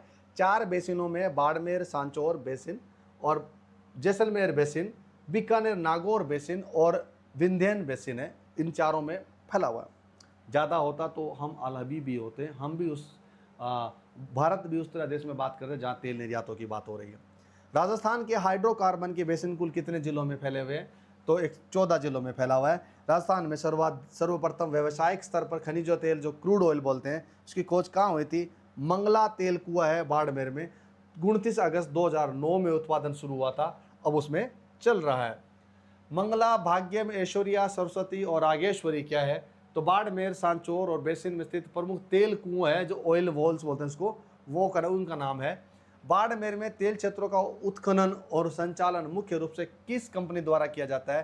केरन वेदांता है, उसका नाम है केरन वेदांता है। पहले से केरन एनर्जी बोलते थे, उसको केरन वेदांता नाम दिया गया, वो करती है। राजस्थान की पहली पेट्रोलियम रिफाइनरी है वो कहाँ स्थापित की गई है? पचभद्रा है, बालोतरा जिला है, उसमें की गई है जो बाड़मेर में स्थित है। बाड़मेर पचभद्रा रिफाइनरी में एचपीसीएल और राजस्थान के सरकार की हिस्सेदारी का क्या क्या हिस्सा है बताइए प्लीज। तो एचपीसीएल का हिस्सा है 74% और राजस्थान सरकार का है 26%, इन दोनों को मिला के हैं। ये रिफाइनरी देश के किस मानक स्टैंडर्ड को पहली रिफाइनरी को जो पेट्रोकेमिकल कॉम्प्लेक्स की साथ एकीकृत करती है? तो BS6 उसको मानक की हुई है, उसका एक मानक होता है, इस पर आधारित है। राजस्थान में सर्वप्रथम प्राकृतिक गैस नेचुरल गैस का भंडार कहाँ पाया गया? तो उसे घोटारू जैसलमेर में पाया गया। ये हीलियम गैस के लिए अंश भी मिलते हैं। आगे बढ़ते हैं। जैसलमेर में प्रमुख प्राकृतिक गैस उत्पादन क्षेत्र कौन सा है? उत्तर है डांडवाला, तनोट और मनियारी टिब्बा है, जहाँ शाहगढ़ और रामगढ़ है। तंदूरवाली और बाघे वाले भारी तेल हैवी ऑयल बोलते हैं जिसको, किस बेसिन में अंतर्गत आते हैं? तो बीकानेर और नागौर बेसिन में आते हैं। फोकस एनर्जी कंपनी राजस्थान के किस क्षेत्र में गैस के उत्पादन का कार्य करती है? शाहगढ़ ब्लॉक है जैसलमेर में, वहाँ पर करती है। अगला पढ़ते हैं, समय सामयिकी और खनिज की नई नई खोजें, न्यू डिस्कवरीज है करंट में, जो उस पर बात कर लेते हैं खनिजों को लेके। कहता है राजस्थान के किस जिले में हाल ही में लिथियम के विशाल भंडारों का खोज की गई है, जिसे व्हाइट गोल्ड भी कहा जाता है? नाम है डेगाना, राजस्थान में नागौर के अंदर। नागौर के डेगाना में मिले लिथियम भंडार का भारत का कुल मांग का लगभग कितना प्रतिशत पूरा कर सकता है? लगभग 80%। ये भारत के बैटरी निर्माण में आत्मनिर्भर बनाने के लिए गेम चेंजर चालू हो रहा है। यानी भारत का लिथियम जो बाहर से खरीदते थे अब खत्म हो जाएगा, हम सेल्फ डिपेंडेंट हो जाएंगे इसमें। राजस्थान के किस जिले में पोटास का भारतीय सबसे बड़ा भंडार खोजे गए? बीकानेर, श्री गंगानगर और हनुमानगढ़ जिले में, जो सत्यपुरा और भारूसरी क्षेत्र में उसमें अवेलेबल है। राजस्थान के किस जिले में हाल ही में यूरेनियम का सबसे बड़े भंडार मिले हैं, जहां माइनिंग प्रोजेक्ट शुरू कर चुके हैं यूरेनियम की? जिस यूरेनियम के लिए हम अमेरिका से भीख मांगते थे, रोते थे, बिलबिलाते थे, उस यूरेनियम वहाँ राजस्थान में लेके बैठे हैं हम। समझे मेरी बात? समझ रहे हो हम कहाँ जा रहे हैं? खैर चलिए बढ़ते हैं आगे। तो कहा जाता है जिस माइनिंग प्रोजेक्ट शुरू किया था वो क्या है? रोहिल है, खंडेला क्षेत्र है, सीकर में, वहाँ पर मिलेगा। झारखंड और आंध्र प्रदेश के बाद राजस्थान में यूरेनियम उत्खनन में देश का कौन सा राज्य बनने जा रहा है? तीसरा राज्य बनने जा रहा है। राजस्थान के किस क्षेत्र में देश का पहला खनिज तेल, जिसको पेट्रोलियम का अंडरग्राउंड स्ट्रेटेजिक रिजर्व सामरिक भंडार बनाने की योजना है? यानी तेल रखने की भंडार बता रहे हैं। बीकानेर के पलाना और नागौर क्षेत्र को वहाँ पर उसको रिजर्व करने की बात कर रहे हैं। हाल ही में भीलवाड़ा के किस क्षेत्र में लोहे और तांबे के नए बड़े भंडारों को मिलते हैं? कोटड़ी तहसील है, जो धूलखेड़ा जीपिया क्षेत्र में पड़ता है। करौली जिले के किस क्षेत्र में हाल ही में लोहे ऐश के विशाल भंडारों की पुष्टि भूवैज्ञानिक के द्वारा की जाती है? उत्तर है खोड़ा, डडीहारी और लीलोटी क्षेत्र में पाई जाती है। राजस्थान में अवैध खनन, जिसको इलीगल माइनिंग बोलते हैं, जो भारत के कानूनों के वो क्या है खिलाफ में काम करते हैं, को रोकने के लिए सरकार द्वारा कौन सा ऑनलाइन पोर्टल चलाया गया है? Mines dashboard. माइंस डैशबोर्ड में आप ई रवाना प्रणाली मतलब उसको बता सकते हो, तुरंत जाके बता सकते हो कि यहाँ आपके अवैध माइनिंग हो रही है। राजस्थान का कौन सा विभाग खनिजों की खोज और पट्टों या इसको लीजेस बोलते हैं कहाँ के आवंटन का कार्य संभालता है? खान एवं भू विज्ञान विभाग, मुख्यालय उसका उदयपुर में। राजस्थान में सैंडस्टोन बोलते हैं, सैंडस्टोन के लिए सबसे प्रसिद्ध जिला कौन सा है और जिसका पत्थर अयोध्या के राम मंदिर के निर्माण में भी उपयोग किया गया है? तो उसका नाम है बंसी पहाड़पुर। भरतपुर में को गुलाबी और लाल सैंडस्टोन बोलते हैं। दुर्लभ मृदा तत्व, रेयर अर्थ एलिमेंट्स बोलते हैं उसको, का भंडार राजस्थान में किस पश्चिमी जिले में हाल ही में खोजे गए? बाड़मेर जिले में कमथाई क्षेत्र है, उसमें मिलेगा। पढ़ते हैं आगे। प्राचीन सभ्यता एवं पुरातात्विक स्थल यानी एंसेंट सिविलाइजेशन को पढ़ते हैं। कौन कौन सी पुरानी हमारी सिविलाइजेशन है उसको पढ़ लेते हैं दोस्तों। आइए समझते हैं राजस्थान को थोड़ा और डीप में जाके। चलिए फटाफट आते हैं। कालीबंगा सभ्यता की खोज सर्वप्रथम किसने और कब की थी? उत्तर है अमलानंद घोष ने की थी 1952 ईस्वी में। यह हनुमानगढ़ जिले में घग्गर नदी के किनारे स्थित है, वहाँ पर कालीबंगा सभ्यता है। कालीबंगा शब्द का शाब्दिक अर्थ है काले रंग की चूड़ियाँ। बंगा मतलब होते हैं चूड़ियाँ और काला मतलब होता है काले रंग की चूड़ियाँ। विश्व में जूते हुए खेत है ना को सबसे पहले साक्ष्य किस सभ्यता से मिले थे? कालीबंगा सभ्यता से मिले हुए थे कि खेत किस तरह से जोते जाते हैं। आगे बढ़ते हैं। किस सभ्यता का ताम्रवती नगरी यानी कॉपर सिटी का नाम से जाना जाता है? आहड़ सभ्यता को बोला जाता है, उदयपुर में है, बेडच आड़ नदी के किनारे बसी हुई। तब आहड़ सभ्यता के लोग किस खाद्यान्न में मुख्य रूप से परिचित है? चावल खाद्यान्न में। महाभारत काल के अवशेष और मौर्यकालीन गोल बौद्ध मंदिर के साक्ष्य कहाँ मिलते हैं? बेराट में, जो विराट नगर कोटपुतली बहरोड जिला में है और पहले जयपुर जिले में था, अब वो बदल गए हैं। आगे बढ़ते हैं दोस्तों। किस चीनी यात्री ने बेराट यानी कि विराट नगर क्षेत्र की बोला था? हेनसोंग नाम का है, वो उन्होंने बोला था। ताम्रयुगीन सभ्यता को जननी यानी mother of the copper civilisation किसे कहा जाता है? गणेश्वर सभ्यता को, जिसको कांतली नदी के किनारे नीम का थाना है उसमें वहाँ पर बसता है, वहाँ पर की बात है गणेश्वर सभ्यता। बागोर सभ्यता किस नदी के किनारे स्थित है और जहां भारत में पशुपालन के लिए सबसे प्राचीन साक्ष्य मिले जाते हैं, उसका नाम है कोठारी नदी के किनारे में। राइट। राजस्थान का टाटा नगर किसे कहा जाता है और जहां एशिया का सबसे बड़ा सिक्कों का भंडार भी मिलता है, उसका नाम है रेड सभ्यता, लाल सभ्यता बोलते हैं इसको, टोंक के अंदर है। बढ़ते हैं आगे दोस्तों। अब बढ़ते हैं हमारे राजस्थान रो जीके में। आगे टॉपिक है वो है मेवाड़ का इतिहास, हिस्ट्री ऑफ द मेवाड़। अब थोड़ा सा अब खनिजों से हट के थोड़ा सा इतिहास में चलते हैं दोस्तों। आइए शुरू करते हैं।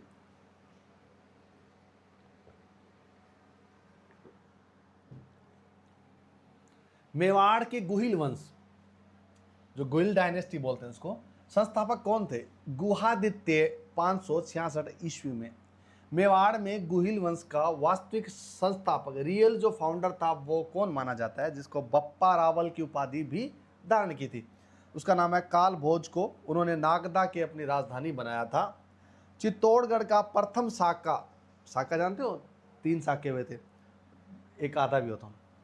चित्तौड़गढ़ का पहला साका कब हुआ और उस समय वहां पर क्या कौन सा 1303 ईस्वी में था, शासक रावल रतन सिंह थे, उस टाइम साका हुआ था। राइट। इस साका क्या था क्या नहीं था उसको डिटेल में कभी हम पढ़ेंगे आगे, जब उसके एक एक चीजों में पढ़ेंगे। तो अलाउद्दीन खिलजी ने चित्तौड़ को जीत कर उसका नाम क्या रखा था? खिजराबाद रखा था, अपने पुत्र खिजर के नाम पर। मेवाड़ के राणा वंश का संस्थापक किसे माना जाता है? और विषम घाटी पंचानन की भी कहा जाता है, उसका नाम है राणा हमीर 1326 में। किसके शासनकाल में जावर में चांदी की खान निकली थी और एक बंजारे ने पिछोला झील का निर्माण करवाया था? उसका नाम है राणा लाखा, लक्ष्मण सिंह पूरा नाम था, उसके काल में ये बनाया था। मेवाड़ के किस शासक को स्थापत्य कला का जनक कहा जाता है और जिन्हें मेवाड़ के 84 में से 32 किलों का निर्माण करवाया था, बड़ा काम किया था? उसका नाम था महाराणा कुंभा। महाराणा कुंभा ने मालवा विजय के उपलक्ष्य में चित्तौड़गढ़ के किसका निर्माण करवाया था? विजय स्तंभ है, विक्ट्री ऑफ टावर है, जो 1448 में कराया, आज भी वो अवेलेबल है वहां पर।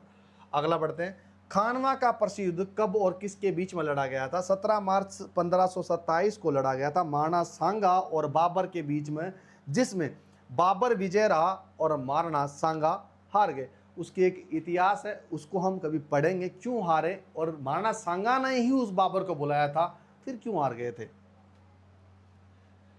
उदय सिंह को बचाकर चित्तौड़ के किले से सुरक्षित निकालने वाले स्वामी भक्त धाय कौन थे?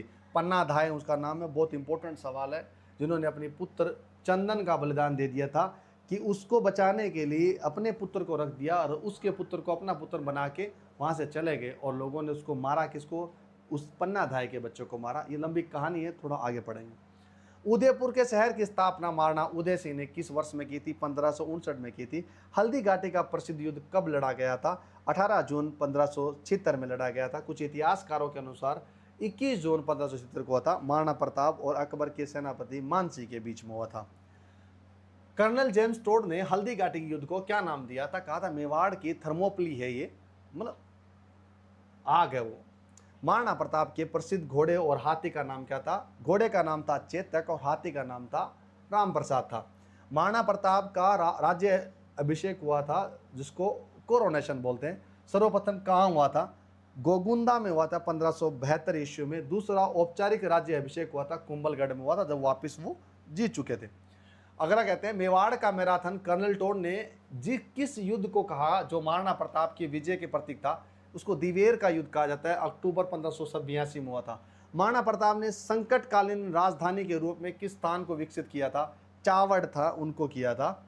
मेवाड़ और मुगलों के बीच प्रथम संधि, मुगल और मेवाड़ के बीच में पहले ट्रीटी यानी संधि हुई थी, वो कब और किसके काल में हुई थी? 5 फरवरी 1615 को किया था। अमर सिंह महाराणा प्रताप के पुत्र थे, उन्होंने और जहांगीर के बीच में ये संधि हुई थी। मारवाड़ का इतिहास, मेवाड़ का पढ़ लिया हमने, अब मारवाड़ का इतिहास पढ़ते हैं। राठौड़ों का राजवंश है, हिस्ट्री ऑफ द मारवाड़ और द राठौड़ वंश, राठौड़ डायनेस्टी। मारवाड़ में के राठौड़ वंश का मूल पुरुष और संस्थापक किसे माना जाता है? राव सिंह को, 13वीं शताब्दी का। जोधपुर शहर की स्थापना और मेहरानगढ़ दुर्ग का निर्माण राव जोधा ने कब करवाया था? 12 मई 1459 ईस्वी में करवाया था। मेवाड़ और मारवाड़ की सीमाओं का निर्धारण करने वाली प्रसिद्ध आमल बावल की संधि किसके बीच हुई थी? राणा कुंभा और राव जोधा के बीच हुई थी। वो कब हुई थी? 1453 में। मारवाड़ किस शासक को फारसी इतिहासकारों ने हशमत वाला राजा यानी वैभवशाली राजा कहा था? उत्तर है राव मालदेव को। अगला सवाल है, गिरी सुमेल का युद्ध 1544 ईस्वी में मालदेव और शेरशाह सूरी के बीच लड़ा गया था। शेरशाह ने इस युद्ध में बाद में क्या कहा था? ऐसा कहा उसने, मैं मुट्ठी भर बाजरे के लिए हिंदुस्तान की बादशाहत खो देता। ये कौन कहा? शेरशाह सूरी ने कहा था। बड़ा प्रसिद्ध नाम है। इसका सवाल उल्टा भी हो सकता है, किसमें था? गिरी सुमेल का युद्ध था। ये कब कहा था? गिरी सुमेल के। कौन सी ईस्वी थी? 1544 में। मारवाड़ का प्रताप और राजपुताना का भूला बिसरा राजा, उसको फॉरगेटन हीरो बोलते हैं, किसे कहा गया था? राव चंद्रसेन को कहा गया था, क्योंकि उन्होंने भी अकबर की अधीनता स्वीकार नहीं की थी और जंगलों में रहे और युद्ध की तैयारी करी। मारवाड़ के किस शासक को अकबर का अधीनता स्वीकार कर अपनी पुत्री का विवाह जहांगीर से किया था? उसका नाम था मोटा राजा उदय सिंह ने। उन्होंने अपनी पुत्री का निकाह बेटी और बेटी का रिश्ता किया था। अजीत सिंह का औरंगजेब के चंगुल से बचाकर मारवाड़ लाने वाले वीर पुरुष कौन थे? वीर दुर्गादास राठौड़ थे। उन्हें मारवाड़ का अनबिंधिया मोती या राठौड़ों का यूलिसेस कहा जाता है। किसको? वीर दुर्गादास राठौड़ को। बीकानेर के राठौड़ वंश की स्थापना राव बीका ने की थी और कब की थी? 1418 ईस्वी में की थी। बीकानेर शहर को भी उन्होंने ही बसाया था, उसी नाम पर नाम पड़ा बीकानेर। कलयुग का कर्ण बीकानेर के किस शासक को कहा जाता है? राव लूणकर्ण को मुंशी देवी प्रसाद ने कहा था कि जबकि राजपुताना को कर्ण राय सिंह को भी कहा जाता है। चौहाना की डायनेस्टी है, चौहान राजवंश है, उसके अजमेर और रणथंभौर है, वहां पर चौहान डायनेस्टी को पढ़ते हैं। शाकंभरी सांभर है, शाकंभरी माता का मंदिर है सांभर झील के ऊपर, तो वहाँ शाकंभरी सांभर के चौहान वंश का संस्थापक कौन थे? वासुदेव चौहान थे। 521 ईस्वी में बिजोलिया शिलालेख के अनुसार उन्होंने भी सांभर झील का उन्होंने ही बनाई थी। अजमेर शहर की स्थापना और उसे अपनी राजधानी अजय राज ने किस वर्ष में बनाया था? 1113 ईस्वी में बनाया था। सूफी संत ख्वाजा मुइनुद्दीन चिश्ती किसके शासनकाल में राजस्थान में आए थे? पृथ्वीराज चौहान के तृतीय के काल में आए थे। कौन से वाले? थर्ड में। त्रायन का युद्ध प्रथम युद्ध है, वो 1191 और द्वितीय युद्ध 1192 में किसके बीच लड़ा गया था? जो प्रथम पहले वाला था पृथ्वीराज चौहान और तृतीय वाला मोहम्मद गौरी के साथ लड़ा गया था। पहले में पृथ्वीराज और दूसरे में गौरी की विजय रहा। ठीक है, अगले पढ़ते हैं। पृथ्वीराज रासो ग्रंथ की रचना किसने लिखी थी? चंद्र बरदाई ने लिखी थी। पृथ्वीराज चाहने की उसका, ये तो बहुत ही कमाल का क्वेश्चन है। पृथ्वीराज के चौहान के दरबारी कवि थे और वो उसके साथ मित्र भी थे और बाद में उनके साथ भी उनकी मृत्यु हुई। रणथंभौर के चौहान वंश का संस्थापक कौन था? गोविंदराज। पृथ्वीराज चौहान का तृतीय पुत्र था। 1194 में हुई थी। सिंह सवन सतपुरुष वचन कदली फलत एक बार, तिरिया तेल हमीर हट चढ़े न दूजी बार। ये दोहा किस शासक के लिए बोला गया था? रणथंभौर के राजा हमीर देव चौहान के लिए बोला गया था। अपनी शरणागत रक्षा और हट के लिए प्रसिद्ध थे वो। राजस्थान का प्रथम साका और जल जौहर कब और कहाँ हुआ था? 1301 ईस्वी में था। रणथंभौर दुर्ग में हुआ था। अलाउद्दीन खिलजी के आक्रमण के समय हमीर देव की पत्नी रंग देव के नेतृत्व में यह हुआ था। जालोर के प्रसिद्ध चौहान शासक कौन थे जिन्होंने अलाउद्दीन खिलजी के खिलाफ संघर्ष किया और 1311 ईस्वी में वीर गति को प्राप्त हुए? उसका नाम था कानड़ देव चौहान। अगला पढ़ते हैं ढूढ़ाड़ का इतिहास। ढूढ़ाड़ मतलब ये कछवाहा डायनेस्टी है, उनके बारे में पढ़ते हैं। ढूढ़ाड़ जयपुर क्षेत्र में कछवाहा वंश के संस्थापक किसने और कब की थी? दुल्हे राय ने की थी। धोला राय बोलते हैं उसको। 1137 ईस्वी में। मुगलों से वैवाहिक संबंध स्थापित करने वाला राजपुताना का प्रथम शासक कौन था? आमेर का राजा भारमल था। 1562 ईस्वी में सांभर में अपनी पुत्री हरका बाई और जोधा बाई का विवाह अकबर से किया था। ठीक है, इसके बाद कहते हैं अकबर के नवरत्नों में शामिल आमेर के उस शासक का नाम बताइए जैसे अकबर के फरजंद उसका बेटा था की उपाधि दी थी। तो उत्तर कहता है मान सिंह प्रथम। मान सिंह सर्वाधिक 7000 के मन सब मिला था तो उसको उपाधि मिली थी। किस कछवाहा वंश के 3 मुगल बादशाहों को जहांगीर, शाहजहां और औरंगजेब की सेवा की थी? मिर्जा राजा जय सिंह ने। प्रश्न कहता है छत्रपति शिवाजी महाराज और मिर्जा राजा जय सिंह के बीच प्रसिद्ध पुरंदर की संधि कब हुई थी? उत्तर है 11 जून 1665 को। जयपुर शहर, जिसको जयनगर बोलते हैं, की स्थापना स्वाई जय सिंह ने कब की और इसके वास्तुकार कौन थे? 18 नवंबर 1727 को किया था। वास्तुकार का नाम था विद्याधर भट्टाचार्य। इसीलिए एक जयपुर में शहर की जगह एक बस्ती है, उस पूरे कॉलोनी को कहते हैं विद्याधर नगर। आगे बढ़ते हैं। सवाई जय सिंह ने देश के किन 5 स्थानों पर वेधशालाओं, जंतर मंतर का निर्माण कराया था? जयपुर था, दिल्ली था, उज्जैन था, मथुरा था और बनारस था। उसको वाराणसी बोलते हैं। सवाल आते हैं, ये बहुत बार सवाल पूछा गया है। इनमें से 3 ऑप्शन हटा देते, 3 देखते थे, एक नहीं रखते। उसका आंसर आप सोच लेना।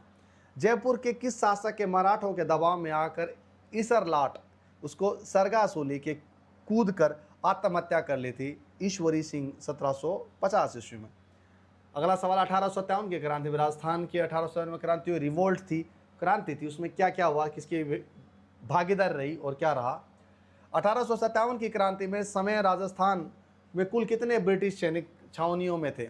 6 छावनियाँ थी, नसीराबाद, नीमच, एर्नापुरा, देवली, ब्यावर और खेरवाड़ा। आगे बढ़ते हैं। राजस्थान में 1857 की क्रांति की शुरुआत सर्वप्रथम कहाँ और कब हुई थी? नसीराबाद की छावनी से हुई थी 18 मई 1857 को। 15वीं बंगाल नेटिव इन्फेंट्री द्वारा किया गया था। 1857 की क्रांति के समय राजस्थान का AGG, agent to governor general, कौन था? जॉर्ज पैट्रिक लॉरेंस था यहाँ का। कोटा में 1857 की क्रांति का नेतृत्व किसने किया और जहाँ की पॉलिटिकल एजेंट मेजर बर्टन का सिर काट दिया गया था? तो उत्तर है लाला जयदयाल और मेहराब खान ने किया था। यह सबसे लंबे सुव्यवस्थित जन विद्रोह था, बहुत ही मैनेजमेंट सही तरीके से किया हुआ था। आगे बढ़ते हैं दोस्तों। आउआ पालिये में क्रांति का नेतृत्व किसने किया और जिन्हें सुगाली माता, 54 हाथ और 10 सिर वाली देवी को कहा जाता, आशीर्वाद मिला हुआ था? ठाकुर कुशाल सिंह चंपावत थे। बिथोड़ा का युद्ध 8 सितंबर 1857 को, चेलावास का युद्ध 18 सितंबर 1857 को किसके बीच लड़ा गया था?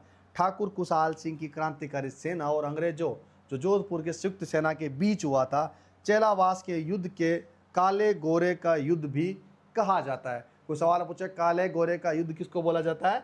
चेलावास के युद्ध को कहा जाता है, याद रखना। 1857 की क्रांति के दौरान किस पॉलिटिकल एजेंट की हत्या कर उसका सिर आउवा के किले पर दरवाजे पर लटका दिया गया था? उत्तर है मोक मेसन, मारवाड़ के पॉलिटिकल एजेंट को वहां पर लटका दिया गया था। 1857 की क्रांति के समय जयपुर और मेवाड़ उदयपुर के पॉलिटिकल एजेंट के क्रम से कौन से थे?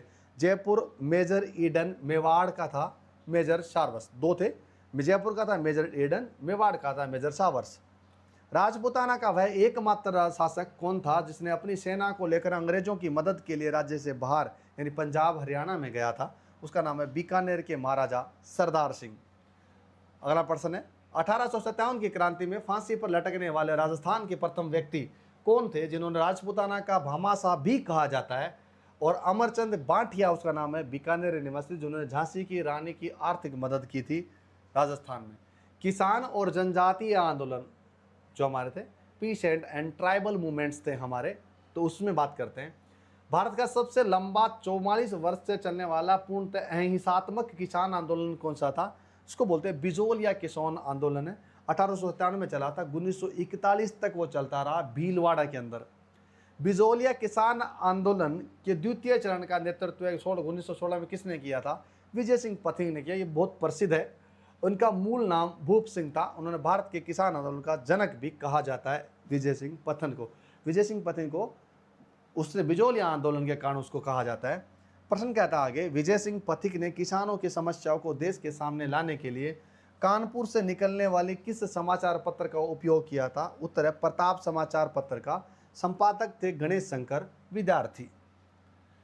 ट्रेंच कमीशन का संबंध किस किसान आंदोलन से जांच में था? उत्तर कहता है बेंगू किसान आंदोलन है जो चित्तौड़गढ़ में था, वहां पर था। प्रश्न कहता है रूपाजी और कृपाजी की धाकड़ नामक किसान किस आंदोलन में शहीद हुए? बेंगू किसान आंदोलन 1923 में गोविंदपुरा हत्याकांड के दौरान हुआ। डाभी हत्याकांड यानी 2 अप्रैल 1923 में किस आंदोलन में संबंधित है जहां डाभी नानक जी झील झंडा गीत गाते हुए शहीद हुए थे? बूंदी बरड़ जगह किसान आंदोलन में हुए थे। राजस्थान का जलियांवाला बाग हत्याकांड किसे कहा जाता है और कब हुआ था? जैसे अमृतसर में हुआ था, वहाँ क्या है, यहाँ हुआ है। मानगढ़ धाम हत्याकांड कहा जाता है, बांसवाड़े में है, 17 नवंबर 1913 में, जहाँ ब्रिटिश सेना की गोलीबारी में 1500 से अधिक भील शहीद हुए थे, भीलों को मारा गया था। भील जनजाति के सामाजिक सुधारों के लिए संपा सभा बोलते इसको, स्थापना किसने और कब की थी? गोविंद सिंह गिरी ने की थी 1883 में। मातृकुंडिया रासमी चित्तौड़गढ़, उसको जहाँ पर है मातृकुंडिया रासमी चित्तौड़गढ़ में 1921 में शुरू हुए प्रसिद्ध एकी आंदोलन, जिसको एकी मूवमेंट बोलते हैं, प्रेरणा कौन थे? मोतीलाल तेजावत थे, जिन्हें भील जाति का लोग आदर से बावजी भी कहते हैं। और आगे बढ़ते हैं, किस हत्याकांड का महात्मा गांधी ने जलियांवाला बाग से भी अधिक विभत्स बताते हुए डायर शाही दोहरी यानी कि डबल डिस्टिल्ड डायनेसम कहा गया है? निमूचाना हत्याकांड है अलवर में, जो 14 मई 1925 को हुआ था। अब पढ़ते हैं दोस्तों, प्रजामंडल आंदोलन और राजनीतिक चेतना। समझ में आ रहा है आपको? हर एक टॉपिक को ले लेके सवाल जाए, जो सबसे ज़्यादा इंपॉर्टेंट सवाल है वो लेके चल रहे हैं। भागना मत, रुकना मत, बस पानी पीते रहना और साथ बैठे रहना, कानों में ईयरफोन वो लगा के रखना, सुनते जाना, सारे उत्तर मिल जाएंगे दोस्तों, कुछ और पढ़ने की जरूरत नहीं है। आइए, प्रश्न कहता है राजस्थान का प्रथम प्रजामंडल कौन सा है और इसकी स्थापना किसने की थी? जयपुर प्रजामंडल है, 1931 में थी, कपूरचंद पाटनी द्वारा। 1936 में जमुनालाल बजाज द्वारा पुनर्गठन किया गया था बाद में। वांगड़ के गांधी, है ना, वांगड़ के गांधी, उसको बागड़ के गांधी बोले, के नाम से प्रसिद्ध किस नेता के डूंगरपुर प्रजामंडल की स्थापना की थी? भोगीलाल पंड्या, उसका 1944 ईस्वी में। मारवाड़ प्रजामंडल की स्थापना 1934 में किसके प्रयासों से हुई थी? तो उत्तर है जयनारायण व्यास और भंवरलाल सराफ के द्वारा। मेवाड़ प्रजामंडल की स्थापना 24 अप्रैल 1938 को किसके द्वारा की गई थी?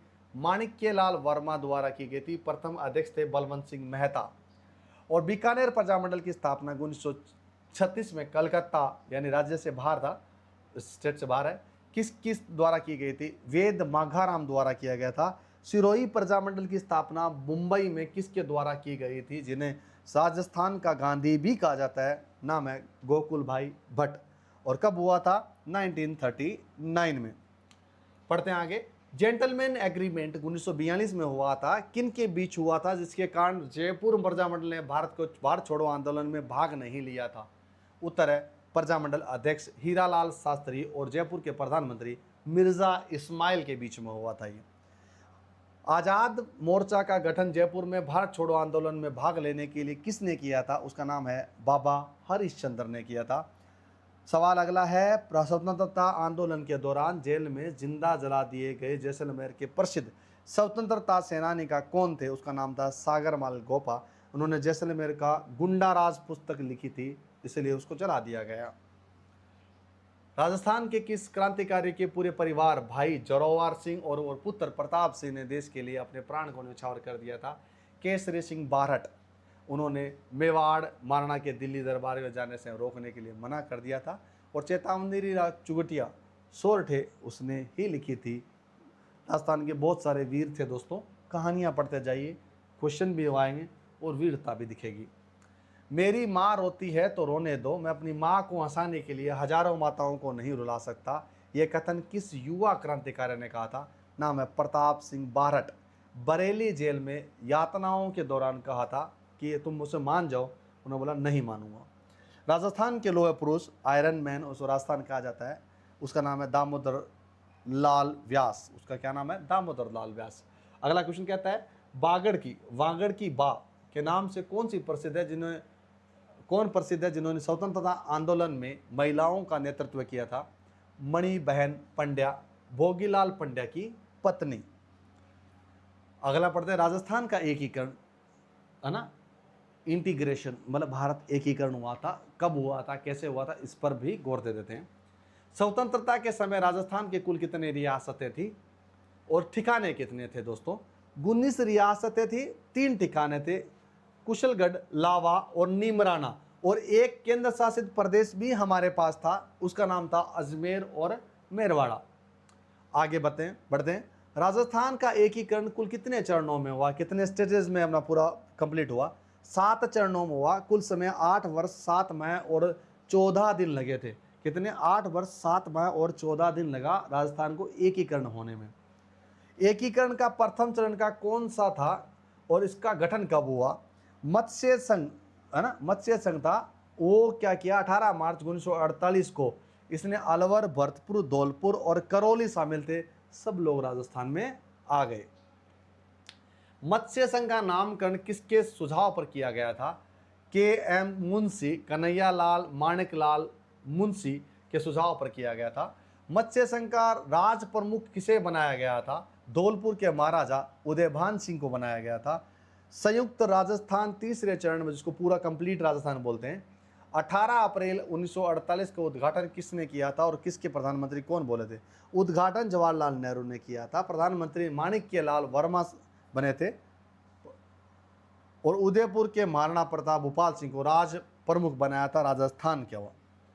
वृद्ध राजस्थान जो चौथे चरण का था, का गठन कब हुआ, जिसके प्रतिवर्ष राजस्थान के विधि दिवस के रूप में मनाया जाता है? 30 मार्च 1949 को हुआ था। इस दिन जयपुर, जोधपुर, बीकानेर और जैसलमेर जैसी बड़ी बड़ी रियासतें एक साथ शामिल हो गई, इसलिए उसको राजस्थान दिन भी बोला जाता है। कभी राजस्थान दिन मनाया, 30 मार्च को राजस्थान डे मनाया जाता है।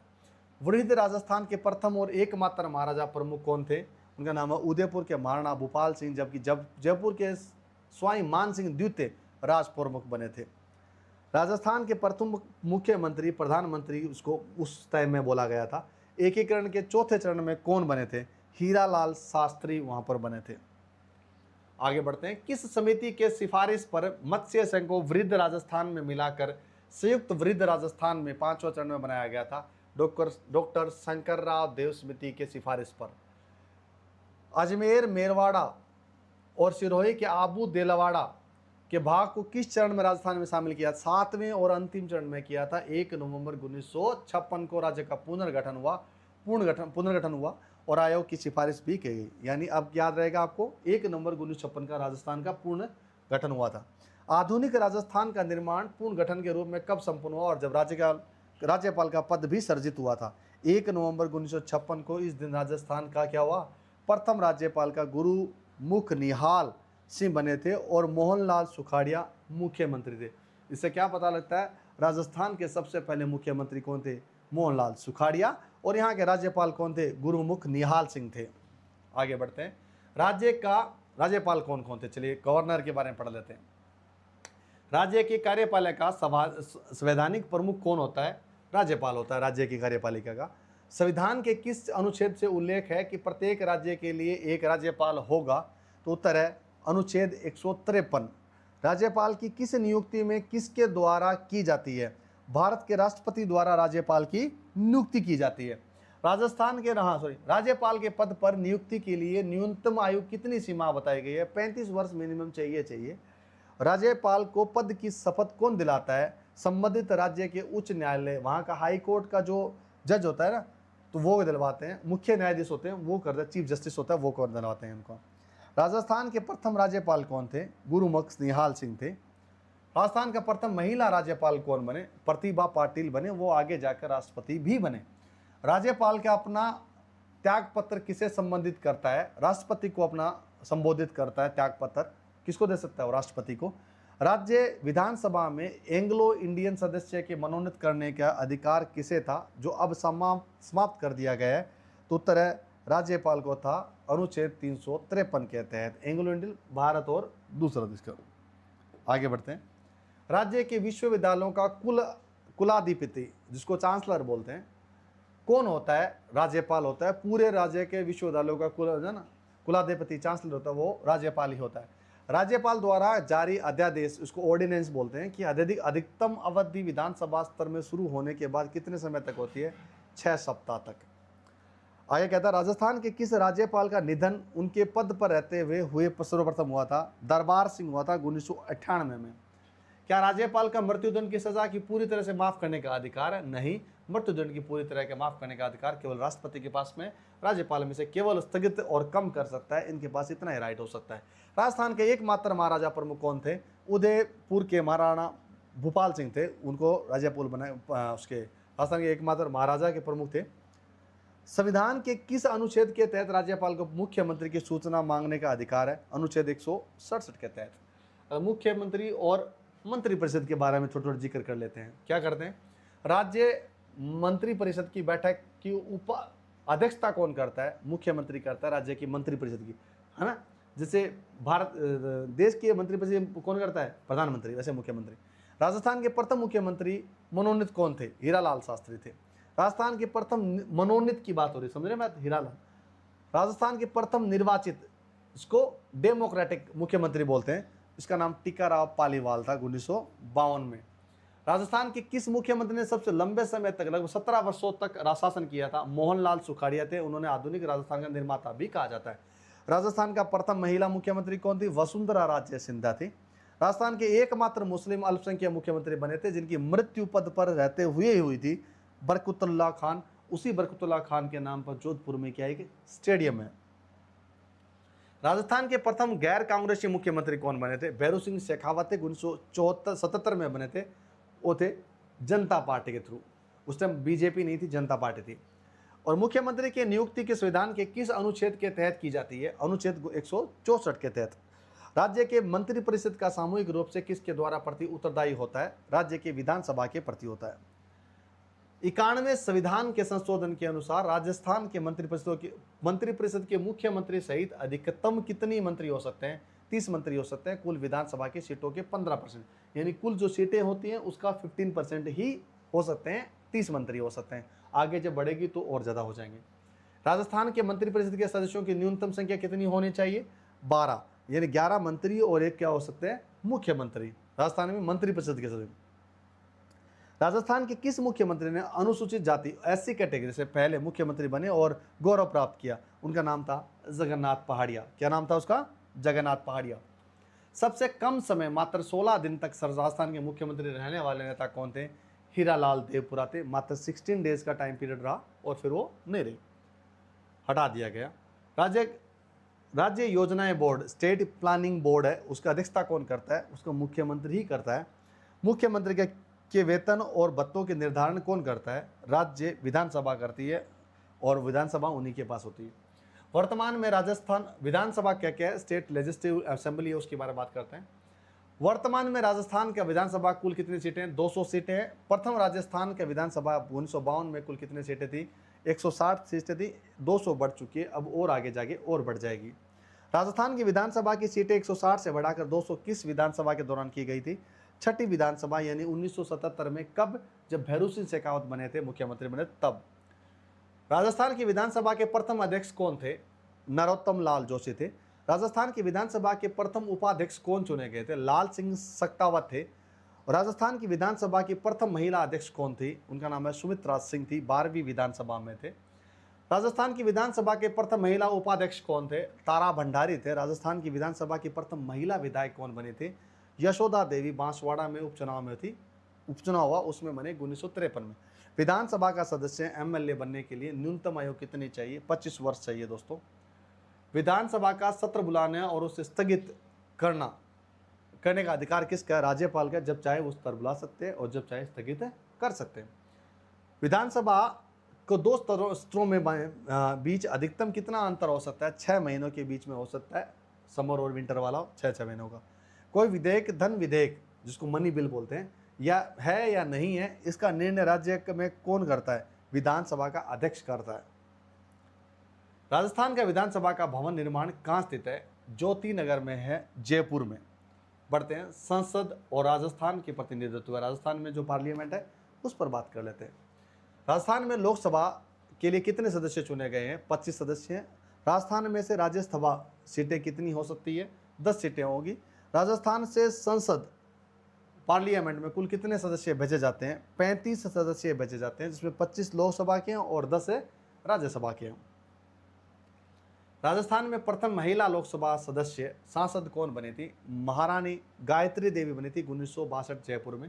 राजस्थान में राज्यसभा में चुनी जाने वाली प्रथम महिला सदस्य कौन थी? शारदा भार्गव थे 1952 में। उच्च न्यायालय और न्यायपालिका पर बात कर लेते हैं। राजस्थान का उच्च न्यायालय का स्थापना कब और कहाँ गई थी? 29 अगस्त 1949 को जयपुर में, बाद में जोधपुर में बदल दी गई, पहले जयपुर में थी। इसमें किस समिति के सिफारिश पर राजस्थान के उच्च न्यायालय के जयपुर से जोधपुर में स्थानांतरित किया गया था, ट्रांसफर किया था? पी सत्यनारायण राव समिति ने 1958 में यह फैसला लिया। वर्तमान में राजस्थान का उच्च न्यायालय का मुख्य पीठ यानी प्रिंसिपल सीट कहाँ है? जोधपुर के अंदर है, हाई कोर्ट वहीं पर है। राजस्थान के उच्च न्यायालय की स्थायी खंडपीठ, जिसको बेंच बोलते हैं, कहाँ स्थित है? जयपुर में। ये 1977 से पुनः कार्य कर रही है, वापस कर रही। राजस्थान के उच्च न्यायालय के प्रथम मुख्य न्यायाधीश कौन थे? कमलकांत वर्मा, के वर्मा नाम उसको बोलते हैं। राज्य उच्च न्यायालय के न्यायाधीशों की नियुक्ति किसके द्वारा की जाती है? भारत के राष्ट्रपति द्वारा, सीजीआई और राज्यपाल के परामर्श पर। अब क्या कहता है? उच्च न्यायालय के न्यायाधीशों की सेवानिवृत्ति, उसको रिटायरमेंट की आयु कितनी होती है? 62 वर्ष में वो अपना रिटायरमेंट लेंगे। उच्च न्यायालय की न्यायाधीश में अपना त्याग पत्र किसे सौंपेंगे? राष्ट्रपति को सौंपना पड़ेगा। उच्च न्यायालय की न्यायाधीशों के पदों की शपथ कौन दिलाता है? राज्य का राज्यपाल करवाता है। राजस्थान का एकमात्र जिला न्यायालय जो हेरिटेज भवन में संचालित है वो कहाँ है? जयपुर जिला न्यायालय है। पंचायती राज व स्थानीय स्वशासन, लोकल सेल्फ गवर्नमेंट है। भारत में त्रिस्तरीय पंचायती राज व्यवस्था की शुरुआत सर्वप्रथम किस राज्य में हुई थी? राजस्थान में हुई थी। राजस्थान में पंचायती राज व्यवस्था की शुरुआत कब और कहाँ हुई थी? 2 अक्टूबर 1959 को हुई थी। नागौर जिलों के बगदरी गांव से पंचायत में शुरू हुई थी। नागौर में पंचायती राज व्यवस्था का उद्घाटन किसके द्वारा किया गया था? तत्कालीन प्रधानमंत्री पंडित जवाहरलाल नेहरू के द्वारा किया गया था। आगे बढ़ते दोस्तों, पंचायती राज व्यवस्था किस समिति के सिफारिशों पर आधारित है? बलवंत राय मेहता की समिति पर है। कभी डिटेल में पढ़ेंगे क्या इसकी समिति है। 73वें संविधान संशोधन के तहत राजस्थान के पंचायती राज अधिनियम कब लागू किया था?